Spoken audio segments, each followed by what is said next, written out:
আমাদের রাসূল সাল্লাল্লাহু আলাইহি সাল্লামকে সর্বশ্রেষ্ঠ মিশন দিয়ে পাঠানো হয়েছে, যা কোনো মানুষকে কখনো দেয়া হয়নি।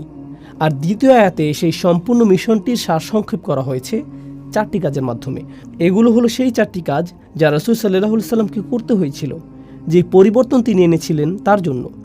আর এই আলোচনার শেষে সর্বশেষ যে আলোচনা আপনাদের সাথে করব তা হলো আমার এবং আপনার পরিবর্তনের ক্ষেত্রে আলোচিত এই সকল শিক্ষার ভূমিকা। নিজেকে পরিবর্তনের জন্য কোরআনে বর্ণিত এই 4টি পদক্ষেপ, যার আলোকে আমি আজকের আলোচনার নামকরণ করেছি। মূলত তাই থাকবে শেষের দিকে। কোরআন থেকে এই শিক্ষাগুলো আমরা শিখব এবং শেষে তা থেকে নির্যাস বের করে আমাদের নিজেদের জীবনে প্রয়োগ করব।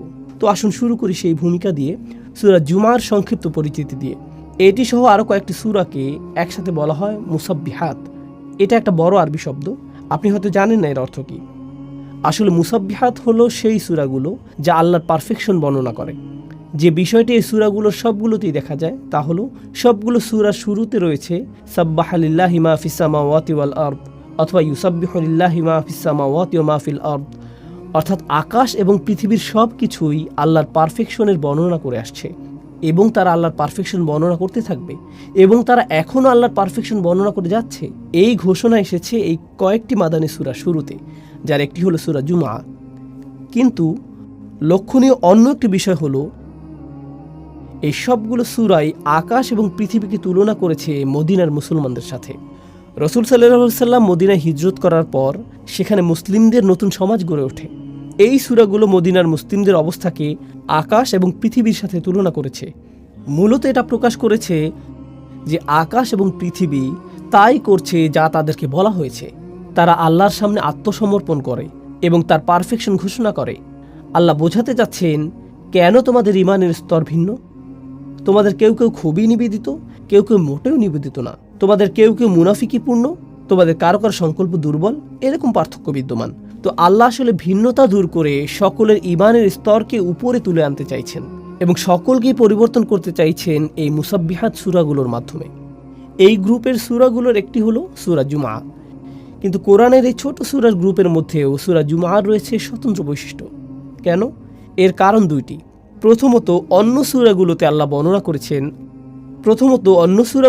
বর্ণনা করেছেন আকাশ এবং পৃথিবীর এবং তাদের কার্যক্রম এবং তাদের করণীয়। ইউসাব্বিহু লিল্লাহি মা ফিস সামাওয়াতি ওয়া মা ফিল আরদ। আর যেহেতু আকাশ এবং পৃথিবী তাই করে যা তাদের করা উচিত, তাই বিশ্বাসীদেরকে সমালোচনা করা হয়েছে যে তাহলে তোমরা কেন তা করো না যা তোমাদের করা উচিত। লিমা তাকুলুনা মা লা তাফআলুন, তোমরা এমন কথা কেন বলো যা তোমরা করো না। হুয়াল্লাযী খালাকাকুম ফামিনকুম কাফিরুন ওয়া মিনকুম মুমিন, তিনি সেই সত্তা যিনি তোমাদেরকে সৃষ্টি করেছেন, তোমাদের মধ্যে রয়েছে কাফের, তোমাদের মধ্যে রয়েছে ঈমানদার। কেন মানবজাতির মধ্যে এই অসঙ্গতি যখন আকাশমণ্ডলীতে কোনো অসঙ্গতি নেই? কিন্তু এই সূরাটি অন্যগুলো থেকে আলাদা। এই সূরাতে যখনই আল্লাহ বর্ণনা করেছেন আকাশ এবং পৃথিবী এবং তারা তাই করে যা তাদের করা উচিত, এরপর তিনি উল্লেখ করেছেন রাসূল সাল্লাল্লাহু আলাইহি সাল্লামের। আমাদের সমালোচনা করার পরিবর্তে তিনি রাসূল সাল্লাল্লাহু আলাইহি সাল্লামের উল্লেখ করেছেন এবং বর্ণনা করেছেন তিনি তাই করেন যা তার করা উচিত। আকাশমণ্ডলী যেমন আল্লাহর ঐশী নির্দেশ অনুযায়ী চলে, রাসূল সাল্লাল্লাহু আলাইহি সাল্লাম নিজেও আল্লাহর ঐশী নির্দেশ মেনে চলেছেন। আকাশ, পৃথিবী এবং রাসূল সাল্লাল্লাহু আলাইহি সাল্লামের কাজের মধ্যে সংগতি বিদ্যমান ছিল। এই দিক থেকে এই সূরাটি অন্য সূরাগুলো থেকে চমৎকারভাবে আলাদা। এর পাশাপাশি আল্লাহর 2টি নাম উল্লেখের পরিবর্তে এই সূরাটিতে 4টি নামের উল্লেখ করা হয়েছে। এটা আমরা জানবো আলোচনার দ্বিতীয় অংশে।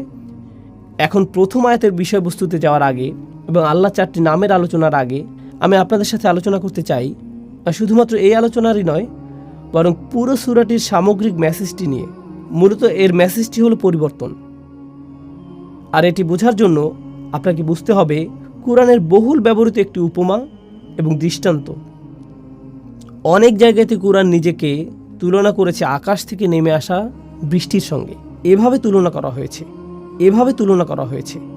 আর এই তুলনাটি উপলব্ধি করা গুরুত্বপূর্ণ। পানি আসে আকাশ থেকে, কোরআনও এসেছে আকাশ থেকে। পানি হলো বিশুদ্ধ, কোরআনও বিশুদ্ধ। পানি মাটিকে জীবন দান করে যা আগে মৃত ছিল। এতে জীবনের সম্ভাবনা ছিল, কিন্তু এটা ছিল মৃত।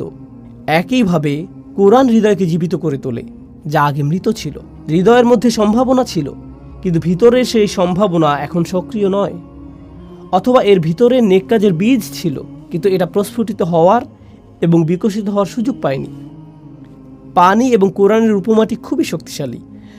কারণ এটা আসলে পরিবর্তনেরই উপমা। এক অর্থে আমাদেরকে তুলনা করা হয়েছে মাটির সাথে। যেমন মাটি পরিবর্তিত হয় পানির দ্বারা, সবুজে সুশোভিত হওয়ার পর বৃষ্টি তার পরশ বুলানোর পরের এবং আগের দৃশ্য থেকে মনে হয় যেন এটি পৃথক দুইটি জায়গা। মানুষের ক্ষেত্রেও এটি সত্য হয়। যখন ওহির পরশ জীবনকে ছুঁয়ে যায়, মানুষের ক্ষেত্রেও এটি সত্য হয় যখন ওহির পরশ জীবনকে ছুঁয়ে যায়। এখন আসুন জানি সেই পরিবর্তন সম্পর্কে, কিভাবে মানুষের পরিবর্তন হতে পারে। সেই পরিবর্তনটি কি, যা কোরআনে এসেছিল? শুধুমাত্র ঐতিহাসিক দৃষ্টিকোণ থেকে দেখলে কোরআন নাজিল হওয়া শুরু হয় যখন রাসূল সাল্লাল্লাহু আলাইহি সাল্লামের বয়স হয়েছিল 40 এবং এটা বন্ধ হয় যখন তার বয়স হয়েছিল 63। এটি 23 বছরের খুবই সংক্ষিপ্ত একটি সময়। আর এই সময়ের মধ্যে অবিশ্বাস্য একটি বিপ্লব ঘটে গেল। পৃথিবীর মানচিত্রের অজ্ঞাত উপেক্ষিত এই অংশে, মরুভূমির মাঝখানে, যেখানে কোনো বড় সাম্রাজ্য ছিল না, মহান কোনো ঐতিহাসিক বা কোনো স্কলার এবং এ জাতীয় কিছুই ছিল না, সম্পূর্ণরূপে অজ্ঞাত সেই স্থানে একটি বিপ্লব ঘটে গেল। একটি বিপ্লব যা মানুষকে ভিতর থেকে পরিবর্তন করে দিল। তাদের সব কিছুই পরিবর্তিত হয়ে গেল। কিভাবে তারা জীবনকে দেখত, দুঃখ এবং আনন্দ সম্পর্কে তারা কিভাবে চিন্তা করত, জীবনে তাদের অগ্রাধিকার কি ছিল, কার্যত সব কিছু পরিবর্তিত হয়ে গেল। খাবার খাওয়ার পদ্ধতি, তাদের ঘুমানোর পদ্ধতি, কিভাবে তারা বিবাহ করবে, কাকে বিবাহ করবে, কিভাবে তালাক দিবে, জীবন মৃত্যু সম্পর্কে তাদের ভাবনা কি, কিভাবে তারা নিজেদেরকে পরিষ্কার করবে, কিভাবে তারা তাদের সময় কাটাবে, তাদের অগ্রাধিকার কি হবে প্রতিদিন, প্রতি বছর এবং সমগ্র জীবনের বিবেচনায় তারা কি ভালোবাসবে এবং কি ঘৃণা করবে, তাদের সব কিছু অভ্যাসগত দিক থেকে সব কিছু পরিবর্তিত হয়ে গেল। এক ব্যক্তিগত পরিবর্তন, কিন্তু এটা শুধুমাত্র ব্যক্তিগত পরিবর্তনের মধ্যেই সীমাবদ্ধ ছিল না, একই সাথে এটা ছিল সামাজিক পরিবর্তনও। ব্যবসা চালানোর পদ্ধতিতে পরিবর্তন আসলো, অর্থনীতির বিন্যাস পরিবর্তিত হলো, মানুষ যেভাবে একে অপরের সাথে ব্যবহার করত তার পরিবর্তন আসলো, নারী এবং পুরুষের অধিকারগুলো কি এবং সমাজে তারা কিভাবে একে অপরের সাথে মেলামেশা করবে, কিভাবে বিভিন্ন অর্থনৈতিক শ্রেণীর মানুষেরা একে অপরের সাথে ব্যবহার করবে, জনগণের প্রতি সরকারের আচরণ কি হবে, সরকারের প্রতি জনগণের আচরণ কি হবে, কোন আদর্শ এবং মূল্যবোধ সমাজের আচার আচরণকে নির্ধারণ করবে, যুদ্ধের নীতি বা কী হবে, যুদ্ধ কিভাবে পরিচালিত হবে। এক কথায় এমনকি সমাজের ক্ষেত্রেও মূল্যবোধ পদ্ধতিতে সম্পূর্ণ বৈপ্লবিক পরিবর্তন এসেছিল এই 23 বছর সময়ের মধ্যে। ঐতিহাসিক দৃষ্টিকোণ থেকে একটি নির্দিষ্ট সমাজে ঘটে যাওয়া এটা ছিল আসলে অভূতপূর্ণ এক পরিবর্তন। উপরন্তু আপনি যদি এই বিষয়টি চিন্তা করেন, এই মানুষগুলোর ছিল হাজার বছরের পুরনো ঐতিহ্য এবং সংস্কৃতি। আর যখন মানুষ শত শত বছর ধরে একটি ঐতিহ্য অনুসরণ করে আসে, তখন তারা এটাতে খুবই অভ্যস্ত হয়ে যায়। পরিবর্তন করা সহজ কোনো কাজ নয়, কিন্তু কিছু একটা ঘটে গেছে এই সময়ের মধ্যে যা তাদেরকে এমনভাবে পরিবর্তন করেছে যার সাথে মানব ইতিহাসের অন্য কোনো পরিবর্তনের তুলনাই হয় না। আর শুধু তাই না, শুধুমাত্র বিশ্ব মানচিত্রের ছোট সেই অংশ পরিবর্তন হয়েই থেমে থাকেনি, বরং এর ফলশ্রুতিতে মাত্র কয়েক বছরের মধ্যেই পৃথিবীর মানচিত্র পরিবর্তিত হয়ে গিয়েছে চিরদিনের জন্য। সেই 23 বছরে যা ঘটে গেছে তার জন্যই আপনি এবং আমরা অনেকেই আজ মুসলিম। এটা একটা অবিশ্বাস্য ধরনের পরিবর্তন যা পৃথিবীকে পরিবর্তিত করে চলছে আজকের দিন পর্যন্ত। এটা শুরু হয়েছিল তখন, আর এর প্রভাব এখনও চলমান। ইতিহাসবিদদের দৃষ্টিকোণ থেকে একে দেখতে পারেন, রাষ্ট্রবিজ্ঞানের দৃষ্টিকোণ থেকে, সমাজবিজ্ঞানের দৃষ্টিকোণ থেকে, অর্থনীতিবিদের দৃষ্টিকোণ থেকে। তারা এই পরিবর্তনকে পর্যবেক্ষণ করতে পারে এবং পরিমাপ করতে পারে এবং দেখতে পারে কিভাবে মানচিত্র পরিবর্তিত হয়েছে, কিভাবে রাজনীতি পরিবর্তিত হয়েছে, কিভাবে ইসলাম বিস্তার লাভ করেছে। সবচেয়ে অবিশ্বাস্য যে পরিবর্তন ঘটেছিল তা ছিল একটি পরিবর্তন, আর তা হলো মানুষের হৃদয়ের মধ্যকার পরিবর্তন। মানুষের ভিতরে কিছু একটা পরিবর্তিত হয়েছিল। আপনি হয়তো বলবেন বাইরের কথা, যে পৃথিবী দেখতে কতই না সবুজ। কোরআন বলছে ভেতরে সেই বীজটির কথা যা সেই পরিবর্তন ঘটিয়েছিল। এটি সকল পরিবর্তনের মূল, আর এটাই আমরা বোঝার চেষ্টা করছি এই আলোচনায়। এই ছিল সূরাটির ভূমিকা এবং এ বিষয়ে আমার কিছু মন্তব্য। এখন আমি আরও 3টি বিষয় আপনাদের সাথে আলোচনা করব। আবারও সংক্ষেপে সেগুলো বর্ণনা করছি। প্রথমত আপনাদের সাথে আলোচনা করব প্রথম আয়াতে উল্লেখিত আল্লাহর 4টি নাম নিয়ে। তারপর আপনাদের সাথে আলোচনা করব দ্বিতীয় আয়াতে উল্লেখিত রাসূল সাল্লাল্লাহু আলাইহি ওয়াসাল্লামকে যে 4টি কাজ দেওয়া হয়েছিল তা নিয়ে। আর তৃতীয়ত আমরা এই সবগুলোকে একসাথে নিয়ে আসব এবং বোঝার চেষ্টা করব কিভাবে আমরা আমাদের নিজেদেরকে পরিবর্তিত করতে পারবো। তো আসুন প্রথম আয়াতটি দিয়ে শুরু করা যাক। বিসমিল্লাহির রহমানির রহিম। ইউসাব্বিহু লিল্লাহি মা ফিস সামাওয়াতি ওয়া মা ফিল আরদিল মালিকিল কুদ্দুসিল আজিজিল হাকিম। আমি আপনাদের জন্য সরল অনুবাদ করছি। আকাশ এবং পৃথিবীর সব কিছু আল্লাহর পারফেকশন ঘোষণা করছে এবং তারা এটা করে যাবে। তিনি রাজা, পবিত্র, কর্তৃত্বের অধিকারী, বিজ্ঞ। এটা সরল অনুবাদ, যার মধ্যে আমি মনোযোগ দিব আল্লাহর এই 4টি নামের উপর। তারপর আমরা এগুলো নিয়ে কিছুটা বিস্তারিত আলোচনা করব। আরও একবার সরল অনুবাদ করি। আকাশের সব কিছু এবং পৃথিবীর সব কিছু ঘোষণা করে এবং ঘোষণা করতে থাকবে আল্লাহর পারফেকশন, যিনি রাজা, পবিত্র, কর্তৃত্বের অধিকারী, বিজ্ঞ। রাজা, পবিত্র, কর্তৃত্বের অধিকারী, বিজ্ঞ। তো আসুন এখন এই নামগুলোর প্রত্যেকটি নিয়ে কিছুটা আলোচনা করা যাক। আর আমি যেটা দিয়ে শুরু করতে চাই, এই বিষয়ে ইমাম ফখরুদ্দিন আল রাজির একটা পর্যবেক্ষণ দিয়ে, যিনি আল্লাহর এই 4টি নাম নিয়ে একসাথে চিন্তা করেছেন। আর তার মতে যে জিনিসটা এই 4টি নামকে একসাথে যুক্ত করেছে তা হলো প্রত্যেকটি নামই এর নিজস্ব ভঙ্গিতে আপনাকে আল্লাহর আরও কাছে নিয়ে যাবে। প্রত্যেকটি নামই আপনাকে আল্লাহর প্রতি আকৃষ্ট করে এবং আপনাকে আল্লাহর সান্নিধ্যে রেখে দেয়। ফখরুদ্দিন আল রাজি এটা বর্ণনা করেছেন। আমি তার ব্যাখ্যা থেকে কিছু উদ্ধৃতি উল্লেখ করছি। আল্লাহর গুণবাচক নাম রাজা বিষয়ে আমি তার ব্যাখ্যা দিয়ে শুরু করছি। أن العظيم لا ينصرف عن مجلس من كان عنده إلا عند انفضاد مجلسه أو إذانه بانصرافهم। যখন আপনি মহিমান্বিত কারো সান্নিধ্যে থাকেন, এই ক্ষেত্রে একজন রাজার সান্নিধ্য, এটা অশোভনীয় যে আপনি সেখান থেকে হঠাৎ করে বের হয়ে আসবেন। আপনাকে রাজকীয় সান্নিধ্যের সম্মান দেওয়া হয়েছে। আপনি আমন্ত্রিত হয়েছেন কোনো প্রাসাদে, তখন আপনি কোনো রেস্টুরেন্ট বা ট্রেন স্টেশন অথবা সিনেমা হলে বসে নেই যে আপনি উঠে চলে আসলেন। যেহেতু আপনি একজন রাজার সান্নিধ্যে রয়েছেন, আপনাকে যথাযথ শিষ্টাচার এবং নিয়মকানুন মেনে চলতে হবে। আমার নিজের এই বিষয়ে কিছুটা অভিজ্ঞতা আছে।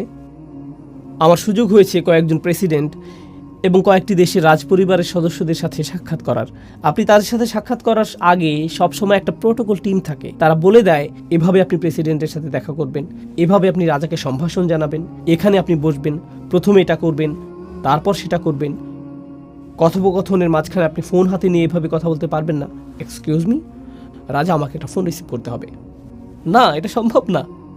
আল রাজি যা বোঝাতে চাচ্ছেন তা হলো আপনি হতবাক হয়ে যান এই ভেবে যে আপনি আল্লাহর রাজকীয় সান্নিধ্যে আছেন এবং আপনি সেই মহিমান্বিত সান্নিধ্য থেকে দূরে চলে আসতে বিব্রত এবং লজ্জিত বোধ করবেন। আপনি এতটা সম্মানিত বোধ করছেন যে সেখানে আপনি পৌঁছাতে পেরেছেন। কেন আপনি চাইবেন সেই নৈকট্য ছেড়ে আসতে? আপনার মন চাইবে না সেই নৈকট্য ত্যাগ করতে। তো আল্লাহর এই প্রথম নামটি আপনাকে সেই রাজকীয় নৈকট্যের প্রতি আকৃষ্ট করে এবং সেখানে থাকতে অনুপ্রাণিত করে। আল্লাহর দ্বিতীয় নামটি আল কুদ্দুস, যার সরল অনুবাদ আমি করেছি পবিত্র। আল রাজি এ বিষয়ে বলছেন, আল মুনাজ্জাহু আনিন নুকস ওয়া হুয়া ইউরগাবু ফি হাদরাতিহি। এটা বোঝায় এমন ব্যক্তিকে যিনি সকল ত্রুটি থেকে মুক্ত। আর যেহেতু সেই ব্যক্তি ত্রুটি থেকে মুক্ত, সে হয় পরিশুদ্ধ, খাঁটি চরিত্রের অধিকারী। সবাই এই ধরনের সত্তার সান্নিধ্য কামনা করে। আরও সহজ করে বলছি, মানুষ বিশুদ্ধ চরিত্র পছন্দ করে। আমরা এ ধরনের মানুষ ভালোবাসি যারা তাদের কথায়, তাদের আচরণে, তাদের ব্যবহারে পরিশুদ্ধ, তাদের উদারতা পরিশুদ্ধ, তাদের পরামর্শ পরিশুদ্ধ, তাদের একনিষ্ঠতা পরিশুদ্ধ। আপনি এই ধরনের মানুষের দিকে আকৃষ্ট হন। সত্যবাদী মানুষ, সৎ মানুষ, স্বচ্ছ চরিত্রের মানুষ, এই ধরনের মানুষের চারপাশে আপনি থাকতে চান। মানবজাতির স্বভাবগতভাবেই সত্যবাদিতা, পরিচ্ছন্নতা এবং বিশুদ্ধ চরিত্রের দিকে আকৃষ্ট হয়। বাহ্যিক দিক থেকেও আপনি যদি কোনো দূষিত এলাকায় বসবাস করেন, যেখানে রয়েছে ধুলাবালি এবং এ জাতীয় জিনিস, মানুষ সেটা থেকে কোথায় চলে আসতে চায়? প্রাকৃতিক পরিবেশে, যেখানে তারা তাজা হাওয়ার শ্বাস নিতে পারবে, যেখানে তারা বিশুদ্ধ পানি পান করতে পারবে। বিশুদ্ধতা এমন একটা বিষয় যা মানুষকে যেমন আকৃষ্ট করে মানসিক দৃষ্টিকোণ থেকে, শারীরিক দিক থেকেও আমরা বিশুদ্ধতা এবং পরিচ্ছন্নতার প্রতি আকৃষ্ট হই। আমরা ময়লা ও অপরিচ্ছন্নতা থেকে দূরে থাকতে চাই। এটা মানব প্রবৃত্তি যা আল্লাহ আমাদের মধ্যে দিয়েছেন। তো আপনি যখন আল্লাহর পরিচয় পান, চূড়ান্ত পবিত্র পরিশুদ্ধ সত্তা হিসেবে তার সান্নিধ্য আপনাকে পরিশুদ্ধ করতে থাকে, তখন আপনি আপনার ভিতরে পরিবর্তন লক্ষ্য করেন। আর এই অবস্থায় আপনি সেই সান্নিধ্য ত্যাগ করতে চান না। তো এই পর্যন্ত বলেছি আল্লাহর 2টি নাম। দ্রুত রিভিশন দিচ্ছি। রাজা, এটি ছিল প্রথম নাম, এবং পবিত্র, এটি ছিল দ্বিতীয় নাম। আল্লাহর তৃতীয় নামটি হলো কর্তৃত্বের অধিকারী, আল আজিজ। يعتز الملتفون حوله فمفارقتهم حضرته تفريط في العزة। আমি নামগুলোকে সহজ রাখার চেষ্টা করছি যাতে আপনারা শব্দগুলো মনে রাখতে পারেন। নামগুলো হলো রাজা, পবিত্র, কর্তৃত্বের অধিকারী, বিজ্ঞ। এখন আমরা কর্তৃত্বের অধিকারী নামটিতে আছি। তো আসুন আরবি ভাষা অনুযায়ী আল আজিজ শব্দটি নিয়ে কিছুটা আলোচনা করি। এর মধ্যে আসলে দুইটি অর্থ অন্তর্ভুক্ত। এর একটি অর্থ হলো কর্তৃত্ব, যা আমি ইতিমধ্যে অনুবাদ করেছি, কিন্তু এর অর্থের মধ্যে সম্মান এবং মর্যাদা অন্তর্ভুক্ত। আর আপনি যদি এই দুইটি অর্থকে মিলিত করেন, তখন আল আজিজ যে ধারণাটি প্রদান করে তা হলো এমন কর্তৃত্ব যিনি সম্মানেরও যোগ্য। এটা গুরুত্বপূর্ণ একটা স্বতন্ত্র বৈশিষ্ট্য, কারণ এমন মানুষ আছে যাদের কর্তৃত্ব আছে কিন্তু তাদের কোনো সম্মান নেই। এমন এলাকা আছে যেখানে পুলিশের যথেষ্ট কর্তৃত্ব আছে কিন্তু এলাকার মানুষ তাদেরকে সম্মান করে না। এমন মানুষ থাকতে পারে যার সম্মান আছে, একজন শিক্ষক, কিন্তু তার কোনো কর্তৃত্ব নেই, এরকমও ঘটতে পারে। কিন্তু আল আজিজ হলেন এমন সত্তা যার কর্তৃত্ব আছে এবং তিনি একই সাথে সম্মানিত। আল রাজি বলেছেন, কেন এই নামটি আকর্ষণকারী? তার মতে এই সবগুলো নামই কোনো না কোনোভাবে আকর্ষণ সৃষ্টিকারী, তাই না? এগুলো আপনাকে আল্লাহর নিকটবর্তী করে। তিনি বলেন, এই গুণটিও রাজার মতো। একজন সম্মানিত এবং কর্তৃত্বের অধিকারী ব্যক্তি আপনাকে আমন্ত্রণ জানিয়েছেন, তার নৈকট্য লাভ করেছেন। আপনি সেই নৈকট্য ছেড়ে আসলে তিনি অসম্মানিত হবেন না, বরং আপনি নিজে অসম্মানিত হবেন। আপনি সেই সম্মান থেকে বঞ্চিত হবেন। আপনি আমন্ত্রণ পেয়েছেন সম্মানিত কোনো ব্যক্তির পক্ষ থেকে, আপনি আমন্ত্রণ পেয়েছেন কর্তৃত্বের অধিকারী কোনো ব্যক্তির কাছ থেকে। তো আপনার তার প্রতি আনুগত্য প্রদর্শন করা, সেখানে গিয়ে অবস্থান করার অর্থ হলো আপনার নিজেকে সম্মানিত করা। তো মানুষ আসলে সম্মানিত হতে পারে আল আজিজের সান্নিধ্য পাওয়ার মাধ্যমে। আর সব শেষে আমি দ্রুত আলোচনা করছি এই লিস্টের শেষ নামটি, আল মালিক, আল কুদ্দুস, আল আজিজ এবং সবশেষে আল হাকিম, রাজা, পবিত্র, কর্তৃত্বের অধিকারী এবং সবশেষে বিজ্ঞ। إذا فارق أحد حضرته فاته في كل آن شيء من الحكمة। চমৎকার কথা। যখন আপনি কোনো বিজ্ঞ ব্যক্তির সান্নিধ্যে থাকেন, তার কাছ থেকে বিজ্ঞতা অর্জন করতে যে কয়টি মুহূর্ত আপনি মিস করেন, তাই আপনার জন্য ক্ষতি। প্রতিটা মুহূর্তকে আপনি কাজে লাগাতে চান। আমার এই ধরনের অভিজ্ঞতা আছে, যা হয়তো আপনারও আছে। খুব কম সংখ্যক মানুষই আছে যারা প্রকৃত বিজ্ঞতার উৎস। আর আপনার নিকটে যদি তেমন বিজ্ঞ ব্যক্তি থাকে, আপনি নিশ্চয়ই জানেন যে সবাই সেই ব্যক্তির সান্নিধ্য পেতে চায়। তেমন ব্যক্তির নিরবিচ্ছিন্ন মনোযোগ পাওয়া সহজ নয়। আর যদি আপনি তা পান, আপনি চেষ্টা করেন প্রতিটা মুহূর্তকে কাজে লাগাতে, যাতে তার কাছ থেকে পাওয়া সবটুকু বিজ্ঞতাকে ধারণ করতে পারেন। পৃথিবীর বিভিন্ন প্রান্তে কিছু কিছু শিক্ষক আছেন যাদেরকে আমি অনুসরণ করি। আমি ভ্রমণ করে তাদের কাছে যাই, যেখানে গিয়ে কোনো লেকচার দেওয়ার জন্য না, আমি ভ্রমণ করি তাদের সাথে সাক্ষাৎ করার জন্য। আর যদি তারা আমাকে 1 ঘন্টা সময় দেন, যদি 20 মিনিটও দেন, তার জন্য আমি কৃতজ্ঞ। কারণ আমার জন্য সেই 20 মিনিট বেশি মূল্যবান আমি নিজে 5-6 ঘন্টা অধ্যয়ন করার চেয়ে। আমার জন্য সেই বিজ্ঞতাটুকু অমূল্য, সেই সাক্ষাৎটা আমার জন্য অমূল্য। তো বিজ্ঞ ব্যক্তির নৈকট্যে প্রতিটা মুহূর্তই মূল্যবান, এবং এটা এমন ঘনিষ্ঠ অন্তরঙ্গ সম্পর্ক কোনো শিক্ষক অথবা বয়স্ক কারো সাথে, যিনি আপনাকে তত্ত্বাবধান করেন, ভালোবাসেন এবং এর মাধ্যমে আপনি বিজ্ঞতা অর্জন করতে পারেন। তো এই হলো আল্লাহর 4টি নাম যা এই আয়াতের মধ্যে বর্ণিত হয়েছে: রাজা, পবিত্র, কর্তৃত্বের অধিকারী এবং বিজ্ঞ। এটা ছিল ইমাম রাজির চিন্তা এবং কিভাবে তিনি নামগুলোকে বিশ্লেষণ করেছিলেন তার বর্ণনা। আমি তার এই বিশ্লেষণের সাথে আমার কিছু চিন্তা যোগ করতে চাই। আমি আপনাদের সাথে যা শেয়ার করতে চাই তা হলো, আল্লাহর এই নামগুলোকে আরও সাজানো যায়। 4টি নামকে 2 জোড়ায় ভাগ করা যায়। আর সেই 2টি জোড়া হলো, প্রথম এবং তৃতীয় নাম দুটি একরকম, আবার দ্বিতীয় এবং চতুর্থ নাম দুটির মধ্যে মিল রয়েছে। 1 এবং 3, 2 এবং 4। আসুন নাম্বারগুলোর স্থানে নাম বসাই। রাজা এবং কর্তৃত্বের মধ্যে মিল আছে, আর পবিত্র এবং বিজ্ঞতার মধ্যে মিল আছে। তো আসুন এই সম্পর্কে আলোচনা করি। আপনারা অনেকেই হয়তো বুঝতে পারছেন রাজা এবং কর্তৃত্বের মধ্যে মিল কী থাকতে পারে। একজন রাজাই কর্তৃত্বের অধিকারী, আর একজন আদর্শ রাজা সম্মানিত। এই 2টি নামের মধ্যে আরও অনেক মিল আছে। তারা উভয় দাবি করে আনুগত্যের, তাদের উভয়কেই সম্মান করতে হয়, তাদের আদেশ পালন করতে হয়, আপনাকে স্বীকার করতে হবে তাদের অবস্থান উপরে এখানে, আর আপনি নিচে এখানে। একজন রাজার অবস্থানও অন্য সবার ঊর্ধ্বে। তিনি রাজা আর আপনি একজন প্রজা।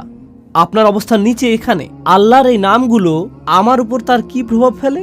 আমার উপর তাদের প্রভাব হলো, তারা আমাকে আল্লাহর প্রতি অনুগত বানায়, বাধ্যগত বানায়, আল্লাহর সামনে বিনয়ী বানায়। তারা আমাকে আল্লাহর ভয়ে ভীত বানায়, তারা আমাকে আতঙ্কিত করে, তারা আমাকে আল্লাহর শক্তিমত্তা এবং মহত্বের স্মরণে অভিভূত বানায় এবং আমার ক্ষুদ্রতা প্রকাশ করে।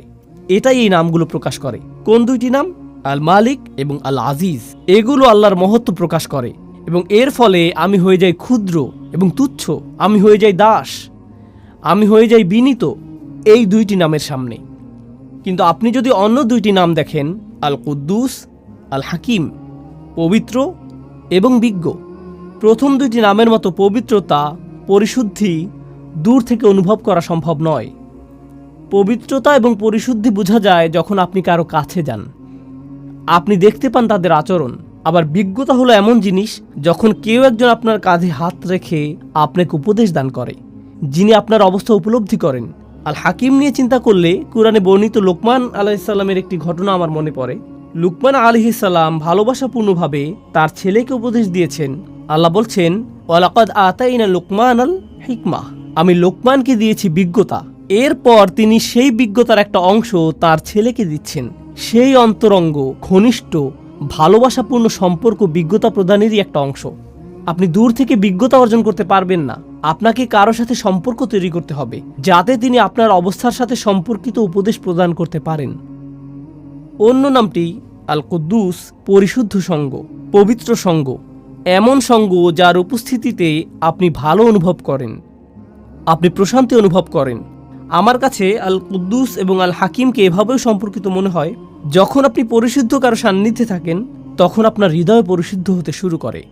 আর আপনি যখন বিজ্ঞ কোনো ব্যক্তির সান্নিধ্যে থাকেন তখন তার বিজ্ঞতা দ্বারা আপনার মন পরিশুদ্ধ হতে শুরু করে।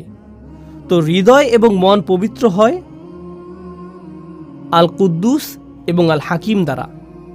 তো দুইটি নাম হলো দূরত্ব সূচক, রাজকীয়, মহিমান্বিত, এমনকি ভয় সৃষ্টিকারী। আর অন্য দুইটি নাম নৈকট্য সূচক, বন্ধুত্বপূর্ণ, তারা আপনাকে কাছে টানে। এটা থেকে মনে হয় যেন এই নামগুলো বোঝায় দূরে কাছে, বারে বারে দূরে রাখা এবং কাছে টানার প্রক্রিয়া চলছে। আমার এবং আল্লাহর মধ্যে সম্পর্কের ক্ষেত্রে এই নামগুলোর যে বিপরীতধর্মী প্রতিক্রিয়া তা আসলে খুবই চমৎকারভাবে কোরআনে বর্ণিত হয়েছে। আর আল্লাহর সাথে আমার সম্পর্কের ক্ষেত্রে এই উভয় অবস্থাই দরকারি। প্রথমে আমি আপনাদেরকে এর একটা উদাহরণ দিতে চাই। এক্ষেত্রে আমার প্রিয় উদাহরণটি হলো মূসা আলাইহিসসালামের উদাহরণ। যখন তিনি আগুন দেখতে পেলেন, তিনি ছিলেন তার পরিবারের সাথে, আর তখন তিনি পাহাড়ের উপর আগুন দেখতে পেলেন। তিনি তার পরিবারকে বললেন, তোমরা এখানে থাকো, আমি আগুন দেখতে পেয়েছি, সম্ভবত আমরা সেখান থেকে পথ চলার নির্দেশনা পাব। তিনি বুঝতেই পারেননি যে উপরে গিয়ে তিনি আল্লাহর সাথে কথা বলবেন। যখন তিনি সেখানে গেলেন তখন প্রথম অনুভূতি কি ছিল? আল্লাহ বলেছেন, ইয়া মূসা ইন্নী আনা রব্বুক ফাখলা'ন আলাইক। মূসা, নিঃসন্দেহে আমি তোমার প্রভু, অতএব জুতা খুলে প্রবেশ করো। ইন্নাকা বিল ওয়াদিল মুকাদ্দাসি তুয়া, নিঃসন্দেহে তুমি পবিত্র তুয়া উপত্যকায় আছো। তিনি ভয় পেয়ে গেলেন। আল্লাহ মূসা আলাইহিস সালামের উপর তার প্রভুত্বকে প্রতিষ্ঠিত করলেন। তিনি একজন দাস মাত্র, জুতা খুলে ফেলো, যথাযথ সম্মান প্রদর্শন করো। এটা একটা ভয় সৃষ্টিকারী সম্পর্ক। পরেই আল্লাহ কি বললেন? ওয়া আনা উখতারতুকা ফাসতামি' লিমা ইউহা, এবং আমি তোমাকে মনোনীত করেছি, আমি তোমাকে বাছাই করে নিয়েছি, তোমার উপরে যা নাজিল করা হচ্ছে তা মনোযোগ দিয়ে শোনো। অর্থাৎ আল্লাহ বলছেন, আমি তোমার মধ্যে সম্ভাবনা দেখেছি, এজন্যই তোমাকে মনোনীত করেছি। এখন তিনি মূসা আলাইহিস সালামকে স্বাভাবিক করতে চাইছেন। ইন্নানি আনাল্লাহ লা ইলাহা ইল্লা আনা ফা'বুদনি, নিঃসন্দেহে আমি আল্লাহ, আমি ছাড়া ইবাদতের যোগ্য আর কেউ নেই, আমার দাসত্ব করো। এটা আবারও প্রভুত্ব এবং দাসত্ব ভয় সৃষ্টিকারী সম্পর্ক। আর এর ঠিক পরেই নৈকট্য সূচক সম্পর্ক। ওয়াকিমিস সালাতা লিযিকরি, নামাজ কায়েম করো যাতে আমাকে স্মরণ করতে পারো। আল্লাহর স্মরণ অবশ্যই হৃদয়ের সাথে সম্পর্কিত এবং আল্লাহর সাথে নৈকট্য প্রকাশকারী বিষয়। এর পরেই তিনি আবারও তাকে ভয় দেখাচ্ছেন এবং বলছেন, ইন্না সাআতা আতিয়াতুন আকাদু উখফিহা লিতুজজা কুল্লা নাফসিম বিমা তাসআ ফালা ইয়াসুদ্দান্নাকা আনহা মান লা ইউমিন বিহা ওয়াত্তাবা হাওয়াহু ফাতারদা। কিয়ামত নিকটবর্তী, আমি এটাকে প্রায় সম্পূর্ণ গোপন রেখেছি যাতে প্রত্যেক ব্যক্তি তার প্রচেষ্টা অনুযায়ী প্রতিদান পেতে পারে। যারা কিয়ামতে বিশ্বাস করে না এবং নিজের প্রবৃত্তির অনুসরণ করে তাদেরকে সেই সুযোগ দিও না যাতে তোমাকে বিভ্রান্ত করতে পারে, তাহলে তুমি পাহাড় থেকে নিচে পড়ে যাবে। আক্ষরিকভাবে তিনি বলেছেন ফাতারদা, কারণ মূসা আলাইহিস সালাম পাহাড়ের উপরেই দাঁড়িয়েছিলেন।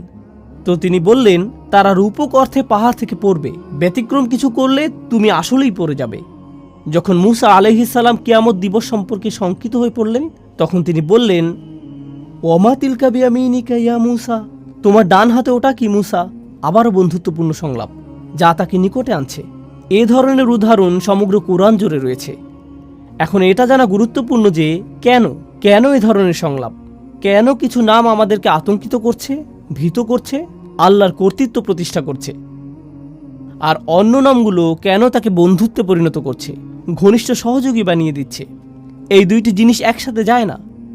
লক্ষ্য করুন, যখন আল্লাহর সাথে আপনার সম্পর্ক শুধু কর্তৃত্বকে ঘিরে হয়, তখন আপনি আল্লাহর ভয়ে এতটাই ভীত হবেন এবং এতটাই আতঙ্কিত থাকবেন যে আপনি সকল আশা হারিয়ে ফেলবেন। যদি আল্লাহর সাথে আপনার শুধুই বন্ধুত্ব এবং ভালোবাসার সম্পর্ক হয়, তখন আপনি বলবেন, আল্লাহ আমাকে ভালোবাসেন, তিনি আমার প্রকৃত অবস্থা জানেন, আমি তাকে ভালোবাসি, তিনি আমার সবচেয়ে ভালো বন্ধু, ইত্যাদি ইত্যাদি। আপনি জানেন বন্ধুদের মাঝে কি হয়?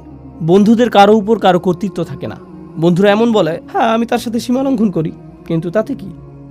যদি আল্লাহর সাথে আমাদের সম্পর্ক শুধুমাত্র তার কর্তৃত্বের মাধ্যমে হয়, আমরা শুধুই আতঙ্কিত এবং ভীত হব। তখন আল্লাহর সাথে আমাদের সম্পর্কের বহিঃপ্রকাশ হবে খুবই নিরাশাজনক, খুবই নিরাশাজনক। যদি আল্লাহর সাথে আমাদের সম্পর্ক শুধুমাত্র নৈকট্য, বন্ধুত্ব এবং অন্তরঙ্গতাকে কেন্দ্র করে হয়, আমরা সেই নমনীয়তার ফায়দা নিতে শুরু করব এবং তার অবাধ্যতা শুরু করব। আল্লাহ এই দুইটি জিনিসের মধ্যে ভারসাম্য রক্ষা করেছেন, যেমন তিনি ভয় এবং আশার মধ্যে ভারসাম্য রক্ষা করেছেন। কর্তৃত্ব এবং নৈকট্যের ক্ষেত্রেও একইভাবে ভারসাম্য রক্ষা করেছেন। আর সেই ভারসাম্যটি এত চমৎকারভাবে উপস্থাপিত হয়েছে আল মালিক, আল কুদ্দুস, আল আজিজ, আল হাকিম, রাজা, পবিত্র, কর্তৃত্বের অধিকারী, বিজ্ঞ, কাছে এবং দূরে, বারে বারে। সুবহানাল্লাহ। তো এখন আমরা প্রস্তুত। আমি আপনাদেরকে এই চারটি নামের পরিচয় দিয়েছি: রাজা, পবিত্র, কর্তৃত্বের অধিকারী এবং বিজ্ঞ। এখন আমি আপনাদের সাথে আলোচনার দ্বিতীয় অংশটি শুরু করতে চাই, যা হলো রসুল সাল্লাল্লাহু আলাইহি সাল্লামের সম্পর্কে যে চারটি কাজ আল্লাহ তাকে দিয়েছেন। আমি প্রথমে আপনাদের সাথে আয়াতটি পেশ করছি, আর তারপর আমরা এ বিষয়ে কিছুটা বিস্তারিত আলোচনা করব। প্রথমে আমি সরল অনুবাদ উল্লেখ করব। হুয়াল্লাযী বাআসা ফিল উম্মিয়িনা রাসূলাম মিনহুম ইয়াতলু আলাইহিম আয়াতিহি ওয়া ইউযাক্কিহিম ওয়া ইউআল্লিমুহুমুল কিতাবা ওয়াল হিকমাতা ওয়া ইন কানু মিন ক্বাবলু লাফি যালালিম মুবিন। তিনি সেই সত্তা যিনি নিরক্ষরদের মাঝে তাদের মধ্য থেকে একজন রসুল মনোনীত করেছেন। মিনহুম ইয়াতলু আলাইহিম আয়াতিহি, যিনি তাদের কাছে তার আয়াত, তার ওহী, তার মুজিজা বর্ণনা করেন। ওয়া ইউযাক্কিহিম, এবং তিনি তাদেরকে পরিশুদ্ধ করেন। ওয়া ইউআল্লিমুহুমুল কিতাব, আর তিনি তাদেরকে শিক্ষা দেন। এখানে বলা হয়েছে বই, কিন্তু বই শব্দটি দিয়ে আইন কানুনও বোঝানো হয়। কোরআনে অনেক স্থানে কিতাব শব্দটি আইন শব্দে ব্যবহৃত হয়েছে। তো তিনি তাদেরকে আইন কানুন শিক্ষা দেন, ওয়াল হিকমা, এবং বিজ্ঞতা শিক্ষা দেন। আবারও আমি অনুবাদটি সারমর্ম নিজের ভাষায় বলছি। তিনি সেই সত্তা যিনি নিরক্ষরদের মাঝে তাদের মধ্য থেকে একজন রসুল নিযুক্ত করেছেন, যিনি করেন চারটি কাজ। আর তা হলো, তিনি তাদের কাছে তার আয়াতসমূহ বর্ণনা করেন অথবা মুজিজাসমূহ তাদের কাছে উপস্থাপন করেন, তিনি তাদেরকে পরিশুদ্ধ করেন, তিনি তাদেরকে শিক্ষা দেন আইন কানুন এবং বিজ্ঞতা। ওয়া ইন কানু মিন ক্বাবলু লাফি যালালিম মুবিন, অর্থাৎ যদিও অনেক আগে থেকেই তারা স্পষ্ট বিভ্রান্তিতে ডুবে ছিল, এই লোকগুলো পথভ্রষ্ট ছিল। অনেক অনেক শতাব্দী ধরে মিথ্যা উপাস্যদের ইবাদত করা, মূর্তি পূজা করার কারণে তারা ভ্রান্তির মধ্যে ছিল। তো এটাই হলো আয়াতটির সরল অনুবাদ। আবারও বলছি, এখানে চারটি কাজের কথা এসেছে। রসুল সাল্লাল্লাহু আলাইহি সাল্লাম তাদের কাছে আয়াতসমূহ বর্ণনা করেন, পরিশুদ্ধ করেন, তিনি তাদেরকে আইন কানুন শিখান এবং তিনি তাদেরকে বিজ্ঞতা শিখান। এই চারটি কাজ ভালোভাবে বোঝার জন্য প্রথম যে জিনিসটা আপনাদের সাথে শেয়ার করতে চাই, তা হলো অন্য সকল নবীর তুলনায় রসুল সাল্লাল্লাহু আলাইহি সাল্লাম অনন্য দায়িত্বের বোঝা বহন করেছেন। শেষ নবী হওয়ার অর্থ শুধুমাত্র এই না যে তার অবস্থান তালিকার শেষে, এর অর্থ তার বোঝাটি ছিল সবচেয়ে ভারী। মানবতাকে পথ দেখাতে আর কোনো নবী আসবেন না। তো তাকে যে দায়িত্ব দেয়া হয়েছিল এবং তার যা করণীয় ছিল, সেই 23 বছর সময়ে তা শুধুমাত্র তার সরাসরি শ্রোতাদের পরিবর্তনের জন্যই ছিল না, বরং তাকে যা দেয়া হয়েছিল তা অবিরামভাবে মানবজাতিকে সংশোধন করে যাবে কিয়ামত পর্যন্ত। যেভাবে সকল নবী মানবতাকে পরিশুদ্ধ করে গেছেন, আগে যে কাজ সকল নবীরা করে গেছেন, এখন তা পালন করতে হবে এই একজন নবীর দ্বারা, তাদের সবার জন্য। কিয়ামত পর্যন্ত যত জাতি আসবে, যত প্রজন্ম আসবে, যত সমাজ আসবে, কিয়ামত পর্যন্ত যত জাতি আসবে, এই বোঝাটি আমাদের রসুল সাল্লাল্লাহু আলাইহি সাল্লামকে বহন করতে হয়েছিল। আর এই সব কিছুর উপর নবীদেরকে দেয়া হতো চমকপ্রদ সব মুজিজা, সমাজে পরিবর্তন সাধন করার জন্য, মানুষকে সঠিক পথে আনার জন্য। যেমন মুসা আলাইহিস সালাম এবং তার লাঠির ঘটনা। কিন্তু আমাদের নবীকে শুধু কোরআনই দেয়া হয়েছিল, তাকে অন্য কিছু দেয়া হয়নি। এই চারটি কাজের ধারাবাহিকতা এবং সৌন্দর্য বিস্তারিত বোঝার জন্য আমি এই আলোচনা শুরু করতে চাই একটি উপমার মাধ্যমে। আর আমার মনে হয় এই উপমাটির মধ্যে আয়াতের মূল বিষয়গুলো চলে আসবে। অনেক আগের অনুন্নত এক গ্রামের কথা কল্পনা করুন, যাতে তেমন একটা সভ্যতার ছোঁয়া লাগেনি। যারা সেখানে বসবাস করে তাদের তেমন কোনো আইন কানুন এবং অবকাঠামোও ছিল না। আর তারা একদিন একটি বাহিনীকে আসতে দেখল, যেখানে ছিল সুসজ্জিত ঘোড়া, পোশাক পরিহিত সৈনিক, তাদের সাথে রাজদূতও এসেছেন। আর সেই রাজদূতের দেহে এমন সব পোশাক যা তারা আগে দেখেনি কখনো। নিঃসন্দেহে এই নবাগতরা এই এলাকার অধিবাসী না। আর সেই দূত তাদের সামনে একটি রাজফরমান মেলে ধরলেন এবং একজন রাজার পাঠানো বার্তা তাদেরকে পড়ে শোনাতে লাগলেন, যিনি কিনা তাদের গ্রামকে দখল করতে চান, তার সাম্রাজ্যের অন্তর্ভুক্ত করতে চান এবং তাদের তার রাজ্যের অংশ হওয়ার সুযোগ দানে ধন্য করতে চান। তিনি সেই রাজার পক্ষ থেকে এই সকল বার্তা তাদেরকে দিয়ে যাচ্ছেন। গ্রামের অধিবাসীরা তাকে দেখে বলল, প্রথমত এটা পরিষ্কার যে আপনারা বহিরাগত, কিন্তু কিভাবে আমরা বুঝবো যে আপনি আসলে একজন রাজার কাছ থেকে এসেছেন? এর সপক্ষে কি প্রমাণ আছে আপনার কাছে? কি প্রমাণ আছে আপনার কাছে? তো তিনি তাদেরকে দেখালেন মুদ্রা। তিনি তাদেরকে এমন ধনভাণ্ডার দেখালেন যার অধিকারী হওয়া একজন রাজার পক্ষেই সম্ভব। তিনি তাদেরকে এমন কিছু নিদর্শন দেখালেন যাতে প্রকাশ পায় যে তিনি আসলে একজন রাজপ্রতিনিধি।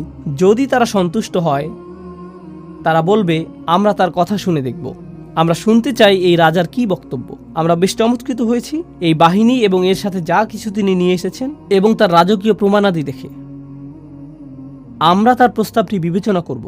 এখন আপনি যদি সেই বাহিনীর সাথে গিয়ে রাজার সাথে সাক্ষাৎ করতে যান, তাহলে আপনাকে সবচেয়ে সুন্দর পোশাকটি পরিধান করতে হবে, আপনাকে রাজদরবারের রীতিনীতি মেনে চলতে হবে, আপনাকে নিজেকে পরিশুদ্ধ করতে হবে, আপনাকে নিজেকে পরিচ্ছন্ন করতে হবে। আয়াতে আমরা যা শিখছি তার সাথে মিলাতে থাকুন। আপনি রাজার সাক্ষাৎ পেলেন আর রাজা আপনাকে বললেন, যদি তোমরা আমার রাজ্যের অন্তর্ভুক্ত হতে চাও, এই আইনকানুনগুলো তোমাদের মেনে চলতে হবে, এই বিধিবিধানগুলো এখন থেকে পালন করতে হবে, এটাই হবে তোমাদের সংবিধান। আর সেই দূত আস্তে আস্তে এই মানুষগুলোকে গড়ে তুললেন আর তারা একের পর এক রাজ্যের আইনগুলো তাদের সমাজে বাস্তবায়িত করতে লাগলো। একসময় তারা নিজেরাও হয়ে উঠল পরিশুদ্ধ, সুপ্রশিক্ষিত, সুপ্রতিষ্ঠিত, পরিশীলিত একটি সমাজ। আর যখন তারা প্রশিক্ষিত হতে শুরু করে, তখন তারা পরিশীলিত জাতিতে পরিণত হওয়ার সুফল উপলব্ধি করতে শুরু করে। তারা এই সকল আইনের সুবিধা আগে দেখতে পায়নি, কিন্তু এখন তারা সেই সুবিধাগুলো দেখতে পাচ্ছে। তো পরিশুদ্ধির এই প্রক্রিয়া তারা অতিক্রম করলো। আমি আপনাদের সামনে এই উপমাটি উপস্থাপন করলাম কারণ এটা রসুল সাল্লাল্লাহু আলাইহি সাল্লামের কাজের সাথে মোটামুটি মিলে যায়, কিন্তু কিছু অমিলও আছে। মিলগুলো হলো, রসুল সাল্লাল্লাহু আলাইহি সাল্লাম যেই মানুষগুলোর মধ্যে এসেছিলেন, তারা তাদের রাজার কাছ থেকে কোনো বাণী পায়নি অনেক অনেক প্রজন্ম ধরে। ওয়া ইন কানু মিন ক্বাবলু লাফি যালালিম মুবিন। রসুল সাল্লাল্লাহু আলাইহি সাল্লাম প্রথম কোন কাজটি করলেন? তিনি আল্লাহর আয়াতগুলো বর্ণনা করেছিলেন। মানুষ কোরআনের বাণী শুনল আর তিনি দাবি করেছিলেন যে এটা এসেছে আল্লাহর কাছ থেকে। তারা বলল, কিভাবে আমরা বুঝবো যে এটা আল্লাহর কাছ থেকে এসেছে? কি প্রমাণ আছে আপনার কাছে যে এটা আল্লাহর বাণী? আল্লাহর বাণীগুলো এতটাই শক্তিশালী, এতটাই অভিজাত, এতটাই অনুকরণীয়, আপনার পক্ষে এর মতো কিছু তৈরি করা সম্ভব না। এর প্রভাব এতটাই অভিভূতকারী যে যারা এটা শুনবে তারা তৎক্ষণাৎ বুঝতে পারবে যে এই কথাগুলো কোনো মানুষের কথা নয়। তারা আল্লাহর বাণীর মুজিজা সরাসরি উপলব্ধি করেছিল আর শুধুমাত্র এটাই তাদেরকে বিনয়াবনত করেছিল। এরকম নজিরও রয়েছে, যখন মানুষ রসুল সাল্লাল্লাহু আলাইহি সাল্লামের সাথে বিতর্ক করতে এসেছিল, তখন তিনি আয়াত পাঠ করতে করতে এমন আয়াতে গেলেন যেখানে আল্লাহ আদেশ করেছেন সবাইকে সিজদায় অবনত হওয়ার জন্য। এরকম ঘটেছে, কাফেরদের সম্পূর্ণ জনসমাবেশ সেখানে সিজদায় পড়ে গিয়েছিল। এরকম ঘটেছে, কোরআনের বাণী তাদেরকে অভিভূত করে ফেলেছিল। এই প্রথম কাজটি রসুল সাল্লাল্লাহু আলাইহি সাল্লাম করেছেন, মানুষকে কোরআনের শক্তিশালী মুজিজার সাথে পরিচয় করিয়েছেন। ইয়াতলু আলাইহিম আয়াতিহি, তিনি এটা তাদের কাছে উপস্থাপন করেছেন। আর যখন উপস্থাপন করলেন, তারা বিস্ময়ে অভিভূত হয়ে গেল। এই মানুষটি এটা সৃষ্টি করতে পারে না, এটা এসেছে অনেক বেশি মহান, অনেক বেশি রাজকীয়, অনেক বেশি শক্তিশালী কোনো সত্তার কাছ থেকে। কিছু মানুষ এই বাণীগুলোর দ্বারা এতটাই অভিভূত হয়ে গেল যে তারা সংকল্প করল যে তারা এই বাণীকে গ্রহণ করে নিবে এবং তারা উপলব্ধি করলো যে এখন তাদেরকে পরিশুদ্ধ হতে হবে। এই সকল মানুষেরা তখন রসুল সাল্লাল্লাহু আলাইহি সাল্লামকে সঙ্গ দিয়েছিলেন। তারা তার চারপাশে থাকতেন, তাকে ঘিরে থাকতেন, তারা তাকে কেন্দ্র করে একটি সমাজ গড়ে তুলল আর তিনি তাদেরকে সার্বক্ষণিকভাবে আল্লাহর স্মরণে রেখেছিলেন। ফাযাক্কির ইন নাফাআতিয যিকরা, স্মরণ করিয়ে দাও যদি স্মরণ করানো উপকারে আসে। ফাইন্না যিকরা তানফাউল মুমিনিন, সার্বক্ষণিক জিকির দ্বারা মুমিনরা উপকৃত হবে। রসুল সাল্লাল্লাহু আলাইহি সাল্লাম আল্লাহর বাণীর মাধ্যমে তাদেরকে সার্বক্ষণিকভাবে আল্লাহর স্মরণের মধ্যে রেখেছিলেন। আর সেই স্মরণের মাধ্যমে দুইটি জিনিস ঘটল। তাদের হৃদয় পরিশুদ্ধ হতে শুরু করলো লোভ থেকে, হিংসা থেকে, বস্তুবাদ থেকে, দুনিয়াবী প্রয়োজন এবং দুশ্চিন্তা থেকে। আল্লাহর সাথে তাদের হৃদয়ের সম্পর্ক ক্রমশ জোরালো হতে লাগলো, আর এই পৃথিবীর সাথে ধীরে ধীরে সম্পর্কহীন হতে লাগলো। তারা চারপাশকে আরও পরিশুদ্ধ এবং সৌন্দর্যমণ্ডিতভাবে দেখতে লাগলো। তবে তাদের মনও পরিশুদ্ধ হতে শুরু করলো। তাদের চিন্তা পদ্ধতিতে পরিবর্তন আসা শুরু করলো। তারা বিভিন্ন বিষয়কে সমালোচনার দৃষ্টিতে দেখতে লাগলেন, যা আগে করেননি। তারা এমন সব বিষয়কে সমাদর করতে শুরু করলেন। এই পরিশুদ্ধি ঘটেছিল তাদের অবিরত ওহির জ্ঞানের সংস্পর্শে থাকার কারণে। ওয়ায়ুযাক্কিহিম, তিনি তাদেরকে পরিশুদ্ধ করেছেন। আর যখন তারা পরিশুদ্ধির একটা নির্দিষ্ট স্তরে পৌঁছলেন, তখন তাদের হৃদয় এবং মন সম্পূর্ণভাবে আল্লাহর নিকট সমর্পিত হয়ে গেল। আর আগেই তারা আল্লাহর মুজিজার দ্বারা অভিভূত হয়েছিলেন। এভাবেই তারা সবচেয়ে শক্তিশালী মানুষে পরিণত হলেন, এমন মানুষ যারা সবকিছু ছাড়তে প্রস্তুত ছিলেন। অবশেষে আল্লাহ তাদেরকে আইনের বিধিবিধান প্রদান করলেন। যখন তিনি বললেন, নির্দিষ্ট কিছু খাবার যা তোমরা আজীবন খেয়ে এসেছো তা এখন থেকে আর খেতে পারবে না। নির্দিষ্ট কিছু পানীয় যা ছিল নেশা সৃষ্টিকারী, মদ এবং অ্যালকোহল, যা তোমরা সারা জীবন উপভোগ করে এসেছো, আজকে থেকে এটা তোমাদের জন্য নিষিদ্ধ। নির্দিষ্ট কিছু পোশাক, নারীরা নিজেদেরকে সুসজ্জিত করতে, চকমকে পোশাক পরতে এবং সামাজিক অনুষ্ঠানটিতে যেতে পছন্দ করত। আর তারপর কোরআন বলল, না, আজকে থেকে তোমরা অন্যভাবে পোশাক পরিধান করবে, এবং তাদেরকে আইনের বিধিবিধান দিল। যখন আল্লাহ আইনের বিধিবিধান দিলেন, এই মানুষগুলো তৎক্ষণাৎ প্রস্তুত ছিলেন তা বাস্তবায়নের জন্য। কেন এরকম ঘটল? কারণ দীর্ঘ একটা সময় ধরে দুইটি বিষয় ঘটে গিয়েছিল। ইয়াতলু আলাইহিম আয়াতিহি, তারা অভিভূত হয়েছিল আল্লাহর মুজিজার দ্বারা।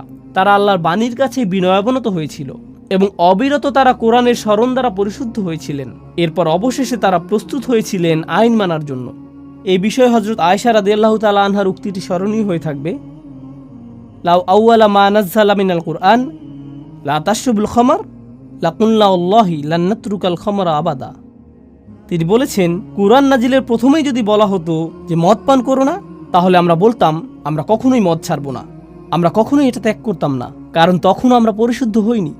এটাই তিনি বোঝাতে চেয়েছেন। এখানে ওয়ায়ুআল্লিমুহুমুল কিতাব, অর্থাৎ তিনি তাদেরকে কিতাব শিক্ষা দেন। এই অংশটি খুবই শক্তিশালী একটা বিষয় যা আমাদেরকে অনুধাবন করা জরুরি। তো এখানে ইয়াতলু আলাইহিম আয়াতিহি ওয়ায়ুআল্লিমুহুমুল কিতাব, অর্থাৎ তিনি তাদেরকে কিতাব শিক্ষা দেন, এই অংশটি খুবই শক্তিশালী একটা বিষয় যা আমাদেরকে অনুধাবন করা জরুরি।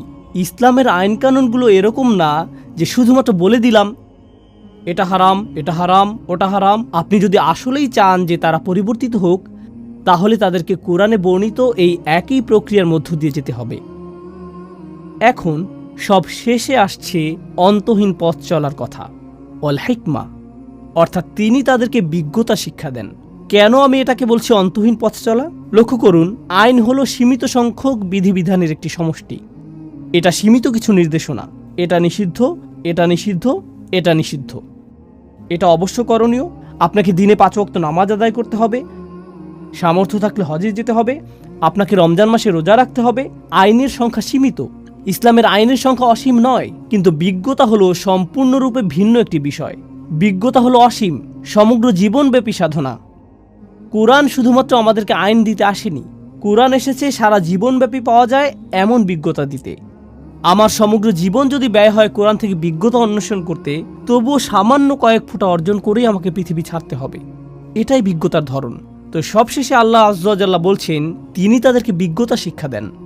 তিনি তাদেরকে সেই পদ্ধতির শিক্ষা দেন যাতে তারা এই গ্রন্থটির সাথে সম্পর্ক তৈরি করতে পারে এবং এটা থেকে আরও রত্ন আহরণ করতে পারে।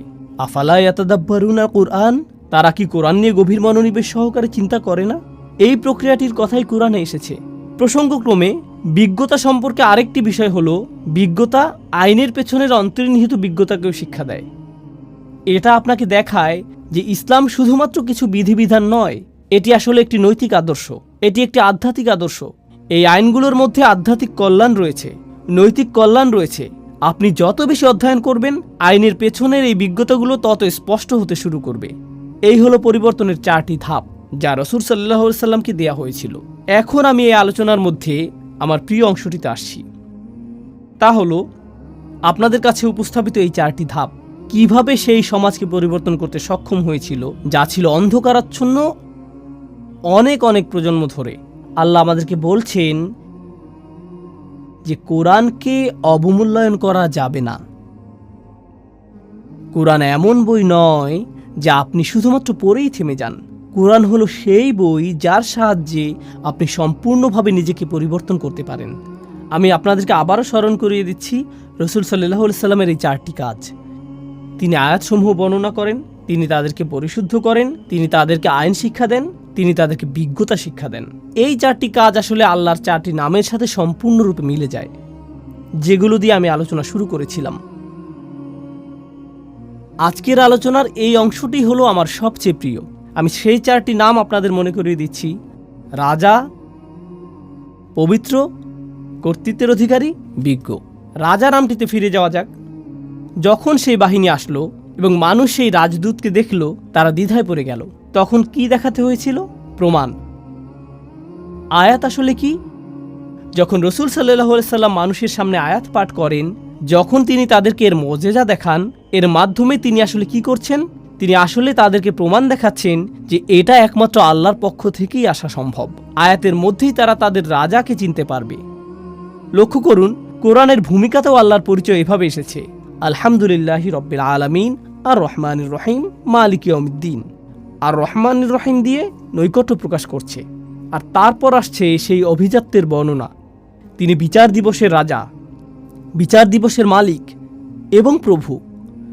তো রাজাকে চেনা যায় তার চিহ্ন দ্বারা। এজন্য ইয়াতলু আলাইহিম আয়াতিহি। এভাবেই মানুষ আল্লাহর স্মরণে বিস্ময়ে অভিভূত হয়ে যাবে যখন তারা কোরআনের মুজিজাগুলো বুঝতে পারবে। আল্লাহর দ্বিতীয় নামটি ছিল আল কুদ্দুস। আল কুদ্দুস অর্থ কি? পবিত্র। চিন্তা করুন, দ্বিতীয় আয়াতে রাসূল সাল্লাল্লাহু আলাইহি সাল্লামের দ্বিতীয় কাজটি কি ছিল?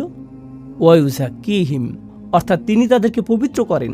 পবিত্র হলো আল্লাহর গুণবাচক নাম, আর এই নামের দ্বারা অনুপ্রাণিত হয়ে এই কাজটি রাসূল সাল্লাল্লাহু আলাইহি সাল্লাম করছেন।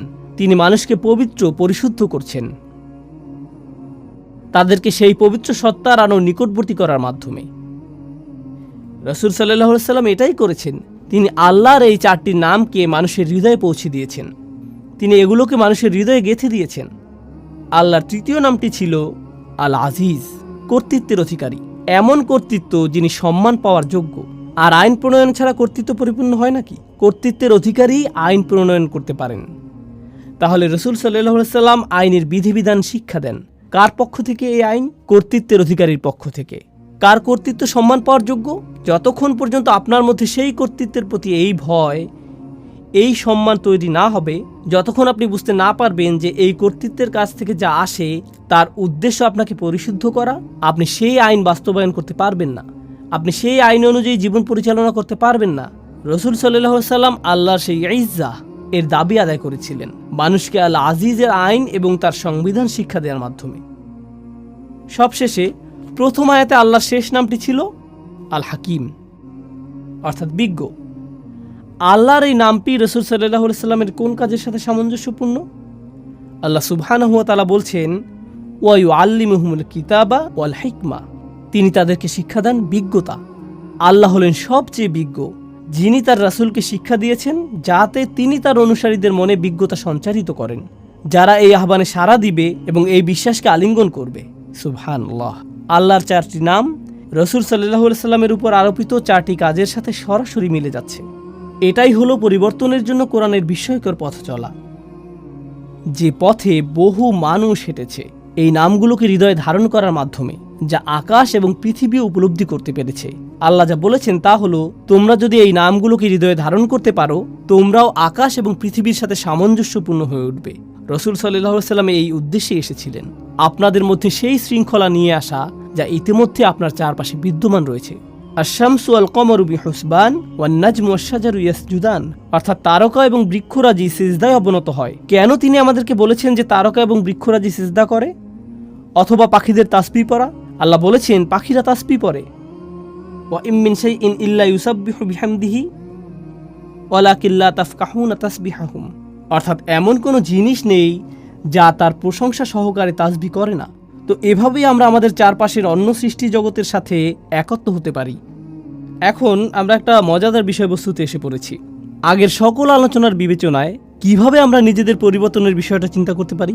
ইন্টারেস্টিং একটা প্রশ্ন হলো, চমৎকার এই পরিবর্তনের বিষয়ে আমরা যখন চিন্তা করি,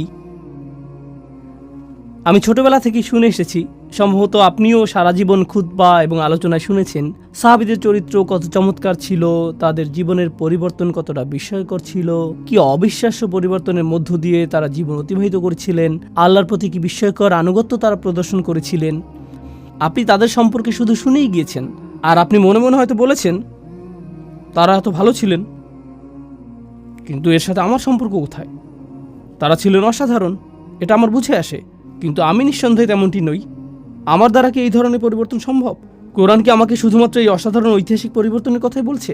এক্ষেত্রে লক্ষ্য করুন তৃতীয় আয়াতটি, দেখুন আল্লাহ কি বলছেন, ওয়া আখারিনা মিনহুম লাম্মা ইয়ালহাকু বিহিম ওয়া হুয়াল আজিজুল হাকিম। অর্থাৎ তারা ছাড়াও অন্যরা, যারা হয়তো আরব না, আর এর দ্বারা পরবর্তী প্রজন্ম বোঝাতে পারে, যারা এখনও তাদের সাথে মিলিত হয়নি। তৃতীয় আয়াতে এটাই বলছে যে তারা ছাড়াও অন্যরা, যারা এখনও তাদের সাথে এক হয়নি। ওয়া হুয়াল আজিজুল হাকিম, অর্থাৎ তিনি হলেন সকল কর্তৃত্বের অধিকারী। এর দ্বারা আল্লাহ বলছেন আধ্যাত্মিক ও নৈতিক এই বিপ্লবটি শুধুমাত্র এমন কিছু মানুষের মধ্যে সীমাবদ্ধ নয় যারা রাসূল সাল্লাল্লাহু আলাইহি সাল্লামের সাহচর্য পেয়েছেন, বরং এটা এমন একটা বিষয় যার ধারাবাহিকতা অব্যাহত থাকবে, কারণ তিনি হলেন সর্বশেষ রাসূল। অন্যরা এখনও তাদের সাথে যোগ দেয়নি, তারা কখনোই তাদের রাসূলের সাক্ষাৎ পায়নি, কিন্তু তারা কোরআনের সাক্ষাৎ পাবে। তারা কখনোই সাহাবীদের সাক্ষাৎ পায়নি, কিন্তু তারা একই ধরনের পরিবর্তনের সাক্ষাৎ পাবে। তারা আসছে। এটা শোনার পর রাসূল সাল্লাল্লাহু আলাইহি সাল্লামের সাহাবীরাও চিন্তা করেছিলেন, অন্যরা? এই অন্যরা কারা? মানহা উলা। তারা বলেছেন, কুন্না জুলুস ইনদান নবী সাল্লাল্লাহু আলাইহি সাল্লাম, অর্থাৎ আমরা রাসূল সাল্লাল্লাহু আলাইহি সাল্লামের সান্নিধ্যে বসেছিলাম। নাযালাত আলাইহি সূরাতুল জুমআ, সূরা জুমআ নাজিল হলো।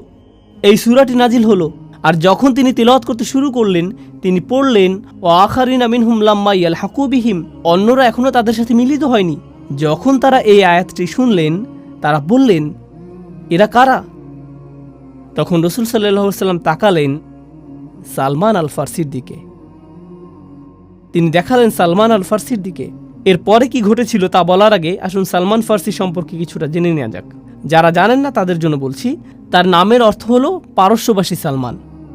নাম থেকে বোঝা যায় তিনি কোন এলাকার। তিনি পারস্য বা ইরানের মানুষ। তিনি জন্মেছিলেন এবং বেড়ে উঠেছিলেন অগ্নিপূজক পুরোহিত একটি পরিবারে। তার পরিবার ছিল অগ্নিপূজারীদের ধর্মীয় গুরু শ্রেণীর। তিনি তার ধর্মকে অস্বীকার করেছিলেন। এটা তার কাছে যুক্তিসঙ্গত মনে হয়নি। তিনি একমাত্র সত্য সৃষ্টিকর্তার সন্ধান করছিলেন, আর তার এই বিশ্বাসের জন্য তিনি অত্যাচারিত, কারাবন্দী এবং নির্যাতিত হয়েছিলেন। তার পরিবারের জন্য তিনি লজ্জার কারণে পরিণত হয়েছিলেন। তিনি বন্দিদশা থেকে মুক্ত হলেন, পালিয়ে গেলেন সত্যের সন্ধানে। এরপর একজন খ্রিস্টান পাদ্রীর সাক্ষাৎ পেলেন, তার শিষ্যত্ব গ্রহণ করলেন, যিনি তাকে শিক্ষা দিয়েছিলেন পূর্ববর্তী আসমানি গ্রন্থসমূহ, তাওরাত, হিব্রু বাইবেল, আরও শিক্ষা দেন ঈসা আলাইহিস সালামের শিক্ষাগুলো। তাকে শিক্ষা দেন সর্বশেষ নবীর আবির্ভাবের লক্ষণসমূহ, যিনি আসবেন মদিনাতে। তো সালমান আল ফারসি বললেন, আমাকে সেখানে যেতে হবে, সর্বশেষ নবীর সাক্ষাৎ পাওয়ার জন্য আমি সেখানে যেতে চাই। তো তিনি রওনা দিলেন এবং ডাকাতের হাতে পড়ে দাস হিসেবে বিক্রি হয়ে গেলেন। দাস হিসেবে মদিনাতেই তাকে নিয়ে আসা হলো। দাস হিসেবে থেকেই সেখানে রাসূল সাল্লাল্লাহু আলাইহি সাল্লামের আগমনের অপেক্ষা করছিলেন। আর যখন রাসূল সাল্লাল্লাহু আলাইহি সাল্লাম হিজরত করে মদিনায় আসলেন, তিনি নিজেকে উপস্থাপন করলেন এবং বললেন, আমি এভাবে এখানে এসেছি, আমি আপনার সাক্ষাতের প্রত্যাশায় এখানে এসেছি। ফিরে আসছি আমাদের আলোচনায়। উনি ছিলেন ইরানের অধিবাসী, যিনি এমন পরিবেশে ছিলেন যার ইসলামের সাথে কোনো সম্পর্ক ছিল না, কোনো দাওয়াত, কোনো প্রচারণা ছিল না। তিনি নিজে সত্যের অনুসন্ধান করেছিলেন এবং রাসূল সাল্লাল্লাহু আলাইহি সাল্লামের সান্নিধ্য লাভে ধন্য হয়েছিলেন। ইনি সেই ব্যক্তি। সাহাবীরা রাসূল সাল্লাল্লাহু আলাইহি সাল্লামকে প্রশ্ন করলেন, অন্যরা এখনো তাদের সাথে মিলিত হয়নি, এরা কারা? তিনি সালমান আল ফারসির দিকে ইশারা করলেন। তারপর বললেন, লাউ কানা ঈমানু ইনদা সুরাইয়া, ঈমান যদি বৃহস্পতি গ্রহের মতো দূরবর্তী স্থানেও থাকতো, লানালাহু রিজালুম মিন হাউলা, তার মতো মানুষেরা ঈমানের জন্য সেখানেও পৌঁছে যেত। এমন মানুষ আছে যারা অনুসন্ধানে রত থাকবে। তারা পৃথিবীর যেখানেই থাকুক না কেন, ইসলাম থেকে যত দূরেই তারা থাকুক, হয়তো লা ইলাহা ইল্লাল্লাহ সম্পর্কে তাদের কোনো ধারণা নেই, হয়তো আরবি ভাষা অথবা মুসলিম সমাজ জীবন সম্পর্কে তাদের কোনো ধারণাই নেই, হয়তো তাদের কিছুই জানা নেই, তারা জানে না কোরআন কি, আর এই সকল মানুষই আল্লাহকে খুঁজে পাবেন। রাসূল সাল্লাল্লাহু আলাইহি সাল্লাম বললেন, এরাই সেই সব মানুষ যাদের সম্পর্কে আল্লাহ বলেছেন এই আয়াতে। অন্য কথায় এই পরিবর্তন প্রথম প্রজন্ম পর্যন্ত সীমাবদ্ধ থাকেনি, এটা চলমান রয়েছে। সালমান আল ফার্সির দিকে ইঙ্গিত করার মাধ্যমে রসুল সাল্লাল্লাহু আলাইহি সাল্লাম আসলে আমাদের সকলের প্রতি ইঙ্গিত করেছেন। তিনি আমাদেরকে বলে গেছেন যে এই পরিবর্তন আপনার আমার দ্বারা অসম্ভব। তো আমাদেরকে বুঝতে হবে পরিবর্তনের সেই পথের সাথে সম্পৃক্ত হওয়ার প্রকৃত অর্থ কী। উপসংহারে এই বিষয়টি আপনাদের সাথে আলোচনা করতে চাই। আমি শুধুমাত্র পরিবর্তনের এই তত্ত্বটি শোনাতে চাই না, আমি আপনাদের জানাতে চাই যে আমি এটাকে আমার নিজের জীবনের লক্ষ্যে পরিণত করেছি। কিভাবে আমি নিজেকে এবং অন্যদেরকে পরিবর্তনের সেই পথে সম্পৃক্ত হওয়ার জন্য সাহায্য করতে পারি। আমরা মনে করি যে আজকের আলোচিত এই আয়াতের শিক্ষাগুলো জীবনে প্রয়োগ করার জন্য আমাদের কাছে একটি মাধ্যম রয়েছে, যার নাম হলো বাইয়িনা টিভি। আপনাদের মধ্যে কেউ কেউ হয়তো ইতিমধ্যে এর সাথে পরিচিত, কিন্তু আমি আপনাদেরকে বর্ণনা করতে চাই কিভাবে বাইয়িনা টিভি কাজ করে এবং এর মাধ্যমে আপনি কি অর্জন করতে পারবেন বলে আমরা আশা করছি। দিন শেষে এটাই আমার জীবনের লক্ষ্য। আমার সকল প্রচেষ্টা ব্যয় করছি জ্ঞানের এই ভাণ্ডারকে আরও সমৃদ্ধ করার জন্য, যাতে মানুষ পরিবর্তনের এই প্রক্রিয়াটিকে অনুভব করতে পারে, যে পরিবর্তনের দ্বারা আমি নিজেও প্রবলভাবে অনুপ্রাণিত হয়েছি। আর আমি আশা করছি আপনি এই পথ চলায় আমার সাথেই থাকবেন। রসুল সাল্লাল্লাহু আলাইহি সাল্লামের যে কাজগুলো নিয়ে কথা বলছিলাম, চলুন সেখানে যাওয়া যাক। তার আগে বাইয়িনা টিভি সম্পর্কে কিছুটা বলে নিতে চাই। এটা হলো সম্পূর্ণ কোরআনের পথ ধরে আপনার ভ্রমণ, এমনভাবে যে আপনার জীবনের আলো ফিরিয়ে দেবে, এমনভাবে যে আপনি সহজেই জীবনের কর্মব্যস্ততার সাথে মানিয়ে নিতে পারবেন। আমি জানি মানুষের ব্যস্ততা আছে, আপনাদের মধ্যে অনেকেই রয়েছেন মা, অনেকে বিভিন্ন পেশায় নিয়োজিত, অনেকে ছাত্র। আপনাদের জীবনের ব্যস্ততা বিভিন্ন রকম, ব্যস্ততা সবসময় থাকবে। তবুও কোরআনের সাথে আমাদের নিয়মিত একটা সম্পর্ক রক্ষা করতে হবে। যারা সব কিছু ত্যাগ করে পুরো সময় নিয়ে শুধু কোরআন অধ্যয়ন করতে পারবেন না, সেক্ষেত্রেও কোরআনের সাথে নিয়মিত একটা সম্পর্ক আমাদের তৈরি করতে হবে, যাতে আমরা পদ্ধতিগতভাবে এবং আন্তরিকভাবে কোরআনের শিক্ষার অগ্রগতি অর্জন করতে পারবো আমাদের নিজস্ব সময়সূচি অনুযায়ী। তো আপনাদের জন্য আমাদের পরিকল্পনাগুলো বলছি। 1 নম্বর পরিকল্পনা হলো শুধুমাত্র সূরা ফাতিহা অধ্যয়ন। সূরা ফাতিহার উপর আমাদের রেকর্ড করা লেকচার আছে, যা আমি দিয়েছিলাম কয়েক বছর আগে। আর এই লেকচারটার উদ্দেশ্য শুধুমাত্র কোরআনের পরিচিতি দেওয়াই নয়। অবশ্যই আল্লাহ এবং কোরআনের জন্য শ্রেষ্ঠ পরিচিতি হলো প্রথম সূরা ফাতিহা, কিন্তু আমি এটাকে এমনভাবে উপস্থাপন করেছি যাতে এটা বোঝা যায় যে সূরাটি এতটাই সুন্দর যে ঐশী গ্রন্থের পক্ষেই একমাত্র এমনটা হওয়া সম্ভব। শুধুমাত্র অনুবাদ করে সূরা ফাতিহার শিক্ষাগুলো উপস্থাপন করা আমার উদ্দেশ্য ছিল না, বরং আমি চেষ্টা করেছি এর মজিজাপূর্ণ সৌন্দর্য এবং শক্তিমত্তাকে প্রকাশ করতে। এটাই ছিল আমার প্রচেষ্টা। আমি আসলেই এই কোর্সটিকে বিশেষভাবে ভালোবাসি। এর সাথে আমার সম্পর্ক অন্যরকম, কারণ এমন অনেকের সাথে আমার সাক্ষাৎ হয়েছে যারা ছিলেন ধর্মযাজক অথবা ভিন্ন ধর্মাবলম্বী। তারা সূরা ফাতিহার এই ব্যাখ্যাটি শুনে ইসলাম গ্রহণ করেছিলেন। তো আমি মনে করি আপনার শুরু করার ক্ষেত্রে এটা গুরুত্বপূর্ণ। ফাতিহা যখন আপনার শেষ হবে, আমার আশা হলো আপনি এখন কোরআনের বাকি অংশের প্রতি কৌতূহলী হয়ে উঠছেন। ফাতিহা যদি এতটা অনুপম, সুন্দর এবং অসাধারণ হয়, কোরআনের আরও কত চমৎকারিত্ব থেকে আমি বঞ্চিত হচ্ছি। আরও কি আছে যা কোরআন থেকে পাওয়া সম্ভব? আর এর জন্যই আমি আপনাকে নিয়ে যেতে চাই ডিভাইন স্পিচ কোর্সে। ডিভাইন স্পিচ কোর্সটি আমি করেছিলাম অনেক বছর আগে। আমি পৃথিবীর অনেক প্রান্তে ভ্রমণ করেছি এই কোর্সটি করানোর জন্য, আর এটা রেকর্ড করা হয়েছে এবং এখন বাইয়িনা টিভিতে রয়েছে আলহামদুলিল্লাহ। আমি সরলভাবে ডিভাইন স্পিচ কোর্সটির উদ্দেশ্য বর্ণনা করছি। যখন আপনি ডিভাইন স্পিচ কোর্সটি শেষ করবেন, তখন আপনাকে বলতে হবে, ওয়াও, অবশ্যই এটা আল্লাহর কাছ থেকে এসেছে, এটা কোনোভাবেই মানুষের কথা না। সেখানে আমি নিজে থেকে আপনাকে প্রভাবিত করার চেষ্টাও করিনি, এটাই সত্য।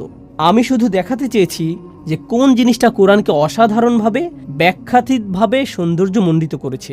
এটা কেবলই বিনয়াবনত করে দেয়, অভিভূত করে দেয়। শুধুমাত্র এটাই আমি দেখাতে চেয়েছি। আমি ভ্রমণ করেছি এবং এই কোর্সটি করিয়েছি কখনো কখনো বিভিন্ন বিশ্ববিদ্যালয়ে এবং অন্যান্য স্থানে, কখনো অমুসলিমরা অংশগ্রহণ করেছে। আর আমার হিসাব অনুযায়ী এই প্রোগ্রামটি শুনে আমার সামনেই কমপক্ষে 15 জন ইসলাম গ্রহণ করেছে। তারা পরিবর্তিত হয়েছিলেন, আমার কোনো অবদান নেই। কোরআনের শক্তিমাত্রা এবং সৌন্দর্য সম্পর্কে আমি যা বুঝেছি শুধু তাই বর্ণনা করেছি দ্বিতীয় পর্যায়ের এই কোর্সটিতে, যার নাম ডিভাইন স্পিচ। এখন আপনি কোরআন দ্বারা বিস্ময়ে অভিভূত। এখন আপনি পরবর্তী পদক্ষেপ নিতে চান। সেই তৃতীয় পদক্ষেপটি হলো কোরআনের সামগ্রিক মেসেজ সম্পর্কে একটা ধারণা পাওয়া। সামগ্রিক একটা ধারণা, কোরআনের বিষয়ভিত্তিক সামগ্রিক একটা চিত্র। কোরআনের প্রধান বিষয়বস্তুগুলো যেভাবে এই কোর্সটি সাজানো হয়েছে তা হলো, আমি কোরআন থেকে কিছু অনুচ্ছেদ বাছাই করেছি যা কোরআনের প্রধান বিষয়বস্তুগুলোর প্রতিনিধিত্ব করে। আপনি যদি কোরআনকে কল্পনা করেন একটি বিল্ডিং হিসেবে, এই বিষয়বস্তুগুলো হলো এক একটি পিলার যা একে ধরে রেখেছে। তো আপনি যদি এই অনুচ্ছেদগুলো অধ্যয়ন করেন, কোরআনের মূল বিষয়বস্তু সম্পর্কে আপনি মোটামুটি একটা ভালো ধারণা পাবেন। এরপর কোরআনের যে অংশে আপনি অধ্যয়ন করেন, আপনি সেটিকে এই অনুচ্ছেদগুলোর যে কোনো একটির সাথে সম্পর্কিত করতে পারবেন। এটাই হলো এর উদ্দেশ্য। তো সম্পূর্ণ কোরআন অধ্যয়ন করার আগে আপনি একটি সামগ্রিক চিত্র পেয়ে যাবেন। এটি মূল বিষয়বস্তুগুলো নিয়ে বেশ পরিমিত একটা ধারণা। এটাই হলো কোরআনের বিষয়ভিত্তিক সামগ্রিক চিত্র। এখন আপনি আসলে সম্পূর্ণ কোরআনের পথে ধীরে ধীরে অগ্রসর হতে প্রস্তুত। আমি চাই না যে আপনি এখনই বেশি গভীরে চলে যান। আমি চাই যে আপনি পুরো গ্রন্থটিকে সহযোগিতা সহকারে একবার পড়ে যান। এজন্য আমি তৈরি করেছি কোরআনের সংক্ষিপ্ত ব্যাখ্যা। এই সিরিজে আপনি প্রতিদিন 15-20 মিনিট কোরআনের ব্যাখ্যা শুনবেন। ধীরে ধীরে শুনতে থাকবেন। আর যখন আপনি শুনতে থাকবেন এবং অগ্রগতি করতে থাকবেন, এতে 2 বছর, 5 বছর, 10 বছর যাই লাগুক তাতে সমস্যা নেই। কিন্তু আপনি ফোঁটায় ফোঁটায় কোরআনের অমেয় সুধা লাভ করবেন, অনুবাদ এবং সংক্ষিপ্ত ব্যাখ্যা সহকারে। বিশেষত সেই সকল অংশ যা বোঝা কঠিন, যা সচরাচর ভুলভাবে উদ্ধৃত করা হয় অথবা ভুল অনুবাদ করা হয়, সেই সকল অংশ যা দ্বিধাদ্বন্দ্ব তৈরি করে। আমি সহজ ভাষায় তা উল্লেখ করব এভাবে যে এটা আসলে এই বিষয়টাকে বোঝাচ্ছে, অথবা এই কয়েকটি শিক্ষা আমরা এটা থেকে পাই। কিন্তু এতে খুব গভীরে যাওয়া হয়নি। তথ্যের আধিক্যে অভিভূত হয়ে যেতে হবে এমনটা নয়। এর উদ্দেশ্য হলো আপনি প্রতিদিন কোরআনের একটি করে ডোজ পেয়ে যাচ্ছেন এবং আপনি পুরো কোরআনটি এভাবে শেষ করছেন। এটাই সংক্ষিপ্ত ব্যাখ্যা সহ কোরআন। আর তারপর আসছে সর্বশেষ পদক্ষেপ। আমার জন্য এটাই হলো সবচেয়ে পছন্দের পদক্ষেপ। আগেরগুলো বাদ দিয়ে প্রথমে এখান থেকে শুরু করা ঠিক হবে না। আমি চাই আপনি সম্পূর্ণ প্রক্রিয়াটি সময় নিয়ে অনুসরণ করুন। সর্বশেষ পদক্ষেপটিকে বলা হয় গভীর পর্যবেক্ষণ। আর গভীর পর্যবেক্ষণ হলো যা আমি নিজের জন্য করার সিদ্ধান্ত নিয়েছিলাম, আর আপনি নিজেও এটা প্রত্যক্ষ করবেন। যখন আপনি কোরআনের শুরু থেকে শেষ পর্যন্ত পড়ে শেষ করবেন, আপনি উপলব্ধি করবেন যে অনেক কিছু বাকি রয়ে গেছে যা আমি শিখতে চাই। এটা এরকম যে আমি শুধু সমুদ্রের উপরিভাগ স্পর্শ করেছি। আমি ফিরে যেতে চাই এবং আবারও অনুসন্ধান করতে চাই, আবারও করতে চাই, আবারও করতে চাই। তো কয়েক বছর আগে আমি সিদ্ধান্ত নেই যে আমি আমার কোরআন অধ্যয়নকে পুনরায় শুরু করব। এই অধ্যয়নের সময় আমি ধরে নিলাম যে এর আগে কখনো আমি এটা অধ্যয়ন করিনি। আর আমি চেষ্টা করেছি আগে যতটাই অধ্যয়ন করেছি তার চেয়ে আরও গভীরে গিয়ে অধ্যয়ন করার জন্য। আলহামদুলিল্লাহ, বাইয়েনা ইনস্টিটিউটে আমি একটা রিসার্চ টিম গঠন করেছি যারা আমাকে সাহায্য করে কোরআন নিয়ে গভীর অধ্যয়নের জন্য, যাতে আমরা আমাদের সর্বোচ্চ প্রচেষ্টা দিয়ে আপনাদের কাছে আল্লাহর বাণীর গভীরতর মর্ম উপস্থাপন করতে পারি। এটাই গভীর পর্যবেক্ষণ। এটা নিয়ে আমি ভবিষ্যতে ব্যস্ত থাকব। আমি চাই সামনে বছরের পর বছর ধরে গভীর পর্যবেক্ষণ করে যেতে। আর এটা আমি আপনাদের কাছেও আশা করি যাতে একই সাথে এই পথ চলায় অংশগ্রহণ করা যায়, যাতে একসাথে পথ চলা যায়। আমি আপনাদের কাছে সেই পথ চলা শেষ করার আশা করছি না। আমি শুধু আশা করছি আপনি সেই পথ চলায় একটা পদক্ষেপ রাখুন। আর এটা দিয়ে আলোচনাটির সমাপ্তির দিকে যাচ্ছি। এই 5টি পদক্ষেপ যা আপনাদের কাছে উল্লেখ করেছি, সূরা ফাতিহা দিয়ে শুরু, ডিভাইন স্পিচ, কোরআনের বিষয়ভিত্তিক সামগ্রিক চিত্র, সংক্ষিপ্ত ব্যাখ্যা, গভীর পর্যবেক্ষণ। এই 5টি পদক্ষেপ জানেন এগুলো কোথা থেকে অনুপ্রাণিত? এগুলো রাসূল সাল্লাল্লাহু আলাইহি সাল্লামের সেই 4টি কাজ থেকে অনুপ্রাণিত। এটা আমি আপনাদেরকে দেখাতে চাই। রাসূল সাল্লাল্লাহু আলাইহি সাল্লামের প্রথম কাজটি ছিল ইয়াতলু আলাইহিম আয়াতিহি। তিনি মানুষকে পরিচয় করিয়ে দিবেন মুজিজাসমূহ। তিনি মানুষকে পরিচয় করিয়ে দিবেন আল্লাহর বিস্ময়কর বাণী, যা তাদের রাজার সামনে তাদেরকে বিনয়াবনত করে। ফাতিহা সিরিজ এবং ডিভাইন স্পিচ সিরিজ তৈরির পেছনে আসলে এই চিন্তাটিই ছিল চালিকা শক্তি। আপনি এই 2টি সিরিজের মধ্য দিয়ে যাবেন, কারণ এর মাধ্যমে আমরা আপনাকে ইয়াতলু আলাইহিম আয়াতিহি এই আয়াতটির কিছুটা স্বাদ দিতে চাই। এটাই রাসূল সাল্লাল্লাহু আলাইহি সাল্লামের প্রথম কাজ। রাসূল সাল্লাল্লাহু আলাইহি সাল্লামের দ্বিতীয় কাজটি ছিল ওয়ায়ুসাক্কিহিম, অর্থাৎ তিনি তাদেরকে পরিচ্ছন্ন করেন, তিনি তাদেরকে পরিশুদ্ধ করেন। কিভাবে তিনি তাদেরকে পরিশুদ্ধ করেন? অবিরত, নিয়মিত স্মরণের মাধ্যমে। কোরআনের বিষয়ভিত্তিক সামগ্রিক চিত্র এবং সংক্ষিপ্ত ব্যাখ্যা, এগুলোর মাধ্যমে আমরা কি আশা করছি? নিয়মিত স্মরণ। এটা এমন একটা মাধ্যম যার দ্বারা আমরা আশা করছি আপনার হৃদয় পরিশুদ্ধ হবে, আপনার মন পরিশুদ্ধ হবে। আপনি প্রতিদিন 15-20 মিনিট গাড়িতে বসে শুনতে থাকবেন, আর এর মাধ্যমে এমন উপদেশ পাবেন যা আপনাকে সারাদিন পথ নির্দেশ করবে। আপনি ক্রমশ আপনার জীবনে কোরআনের ছোঁয়া অনুভব করতে থাকবেন, কারণ আপনি অবিরত দৈনিক ডোজ নিচ্ছেন। আমি আসলে আশা করছি না যে আপনি এর জন্য কাগজ কলম নিয়ে বসবেন। আমি চাই যে আপনি শুধু শুনুন, এটাই যথেষ্ট। এই নিজেরই একটা পরিশুদ্ধকারী প্রভাব রয়েছে। আপনি যদি রাসূল সাল্লাল্লাহু আলাইহি সাল্লামের কাজগুলো লক্ষ্য করেন, সেগুলো ছিল ইয়াতলু আলাইহিম আয়াতিহি, এটা হলো ফাতিহা এবং ডিভাইন স্পিচ। ওয়ায়ুসাক্কিহিম, অর্থাৎ তিনি তাদেরকে পরিশুদ্ধ করেন, আমাদের আশা যে পরিশুদ্ধকরণ হবে কোরআনের বিষয়ভিত্তিক সামগ্রিক চিত্র এবং সংক্ষিপ্ত ব্যাখ্যার অবিরত স্মরণের মাধ্যমে। এরপরে রাসূল সাল্লাল্লাহু আলাইহি সাল্লামকে আরও যে কাজ দেওয়া হয়েছিল তা হলো তিনি তাদেরকে আইন এবং বিজ্ঞতা শিক্ষা দেন। আর শিক্ষা বলতে বোঝায় যখন আপনি একজন ছাত্র এবং আপনার জন্য রয়েছে একজন শিক্ষক, এই বিষয়টির গভীরতা আরও বেশি, এটি আরও বেশি মনোনিবেশ দাবি করে। এখন আপনাকে কাগজ কলম নিয়ে বসতে হবে, আর এজন্যই আমরা তৈরি করেছি গভীর পর্যবেক্ষণ কোর্সটি। গভীর পর্যবেক্ষণ কোর্সটি হলো কোরআনের গভীরে দৃষ্টি দেয়া, যাতে আমরা আইন কানুন শিখতে পারি এবং আমাদের সর্বোচ্চ চেষ্টা দিয়ে কোরআন থেকে বিজ্ঞতা শিখতে পারি। কোরআনে বর্ণিত এই প্রক্রিয়াটিকে আমি আপনাদের সবাইকে অনুসরণের পরামর্শ দিচ্ছি। এই মুহূর্তে আমি আপনাদের সাথে অনলাইনে কথা বলছি, হয়তো আমাদের মাঝে হাজার হাজার মাইল দূরত্ব, কিন্তু কল্পনা করুন এখন আমি আপনার সামনে বসে আছি। আমি আসলেই আপনার কল্যাণ কামনা করি। আপনি যদি ব্যক্তিগতভাবে আমার কাছে আসেন, যদি আপনার সাথে আমার দেখা হয়ে যায় কোনো এয়ারপোর্টে অথবা রেস্টুরেন্টে, আর আপনি জিজ্ঞেস করেন ওস্তাদ আমি কিভাবে কোরআন অধ্যয়ন করব, তখন এই একই পরামর্শ আমি আপনাকে দিব। আপনার প্রতি এটাই আমার ব্যক্তিগত পরামর্শ। এর জন্য একেবারে শত শত ঘন্টা ব্যয় করার প্রয়োজন নেই। না, আমি শুধু চাই অল্প অল্প করে প্রচেষ্টা করা। আমাদের রাসূল সাল্লাল্লাহু আলাইহি সাল্লাম বলেছেন, খয়রুল উমুরি আদওয়ামুহা ওয়া ইন কাল্লা, অর্থাৎ সর্বোত্তম কাজ হলো সেগুলো যা নিয়মিত করা হয়। এটাই আমাদের কাছে চাওয়া হয়েছে। যদি কোরআনের পথে এই পথ চলাতে আমার মৃত্যু হয়, আমি সফল হয়ে গিয়েছি। এটাই আমার কাছে গুরুত্বপূর্ণ, এটাই আমি আপনার জন্যও চাই। তো যদি আপনি আমার পরামর্শে আস্থা রাখেন, আমি চাই যে আপনি এই পথ চলায় সামিল হন। বাইয়েনা টিভির ওয়েবসাইটে যান, আজই সাইন আপ করুন। 2 সপ্তাহের জন্য ফ্রি সাবস্ক্রিপশন ব্যবস্থা রয়েছে, যাতে আপনি একটি ধারণা পেতে পারেন। আলোচনা শোনা শুরু করে দিন। প্রতিজ্ঞা করুন যে সকালে যাতায়াতের সময় অথবা বিকেলে অথবা রাতে ঘুমানোর আগে আপনি আপনার প্রতিদিনের ডোজটি নেবেন, অল্প অল্প করে অল্প অল্প করে অল্প অল্প করে। আপনারা হয়তো জানেন না যে ইউটিউবে আমার হাজারো ভিডিও রয়েছে। আমি কথা বেশি বলি, আমার মা আমার সম্পর্কে এমনটাই বলেন। আমার হাজারো ভিডিও রয়েছে বিভিন্ন জায়গায়। হ্যাঁ, তা আছে ঠিক, কিন্তু সেগুলো বিক্ষিপ্ত আকারে আছে। কিন্তু এটি হলো পরিকল্পিত অধ্যয়ন। এটা এরকম যেন কোরআন অধ্যয়নের জন্য আপনি আমাকে টিউটর হিসেবে পেয়েছেন। তো আমি এবং আমার সহকর্মীরা আশা করব কোরআনের এই পথ চলায় আপনিও সামিল হবেন, এবং আমি আন্তরিকভাবে আপনাদের জন্য দোয়া করি যে আপনাদের প্রত্যেকেই যাতে এই পথ চলায় সফল হতে পারেন, যাতে আমি এবং আপনি এই পথ চলায় অলসতা না দেখাই, যাতে আল্লাহ আমাদেরকে রিজিক প্রদান করেন এবং আমাদের জীবনের সৌন্দর্য, কল্যাণ এবং বারাকা দান করেন, আমাদেরকে, আমাদের সন্তানদেরকে এবং আমাদের প্রিয়জনদেরকে, আমাদের আশেপাশের মানুষেরা যাতে অনুপ্রাণিত হতে পারে সেই আলোর দ্বারা, যা আমরা অবিরত আল্লাহর কিতাব থেকে লাভ করতে থাকব। এগুলো বানানোর পেছনে আমার উদ্দেশ্য ছিল আল্লাহর সন্তুষ্টি অর্জন। আপনার উদ্দেশ্য হওয়া উচিত তাকে সন্তুষ্ট করা, তার বাণীর সাথে সম্পর্ক স্থাপনের মাধ্যমে। ও আল্লাহ, আমি শুধু আপনার বাণী আরও বেশি করে অনুধাবন করতে চাই। আমি আরও বেশি আপনার বাণী অনুযায়ী চলতে চাই। আমি আমার হৃদয়কে আরও বেশি আপনার বাণী দ্বারা অনুপ্রাণিত করতে চাই। এটাই বাইয়েনা টিভির উদ্দেশ্য।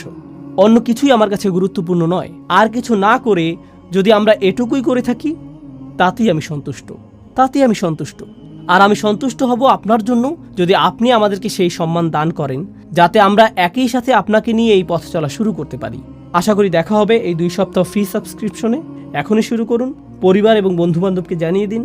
আরও যোগ করে আমি বলতে চাই, অমুসলিম পরিবার এবং বন্ধুবান্ধব থাকলে তাদেরকেও জানিয়ে দিন, তাদেরকে একটি সাবস্ক্রিপশন নিয়ে দিন।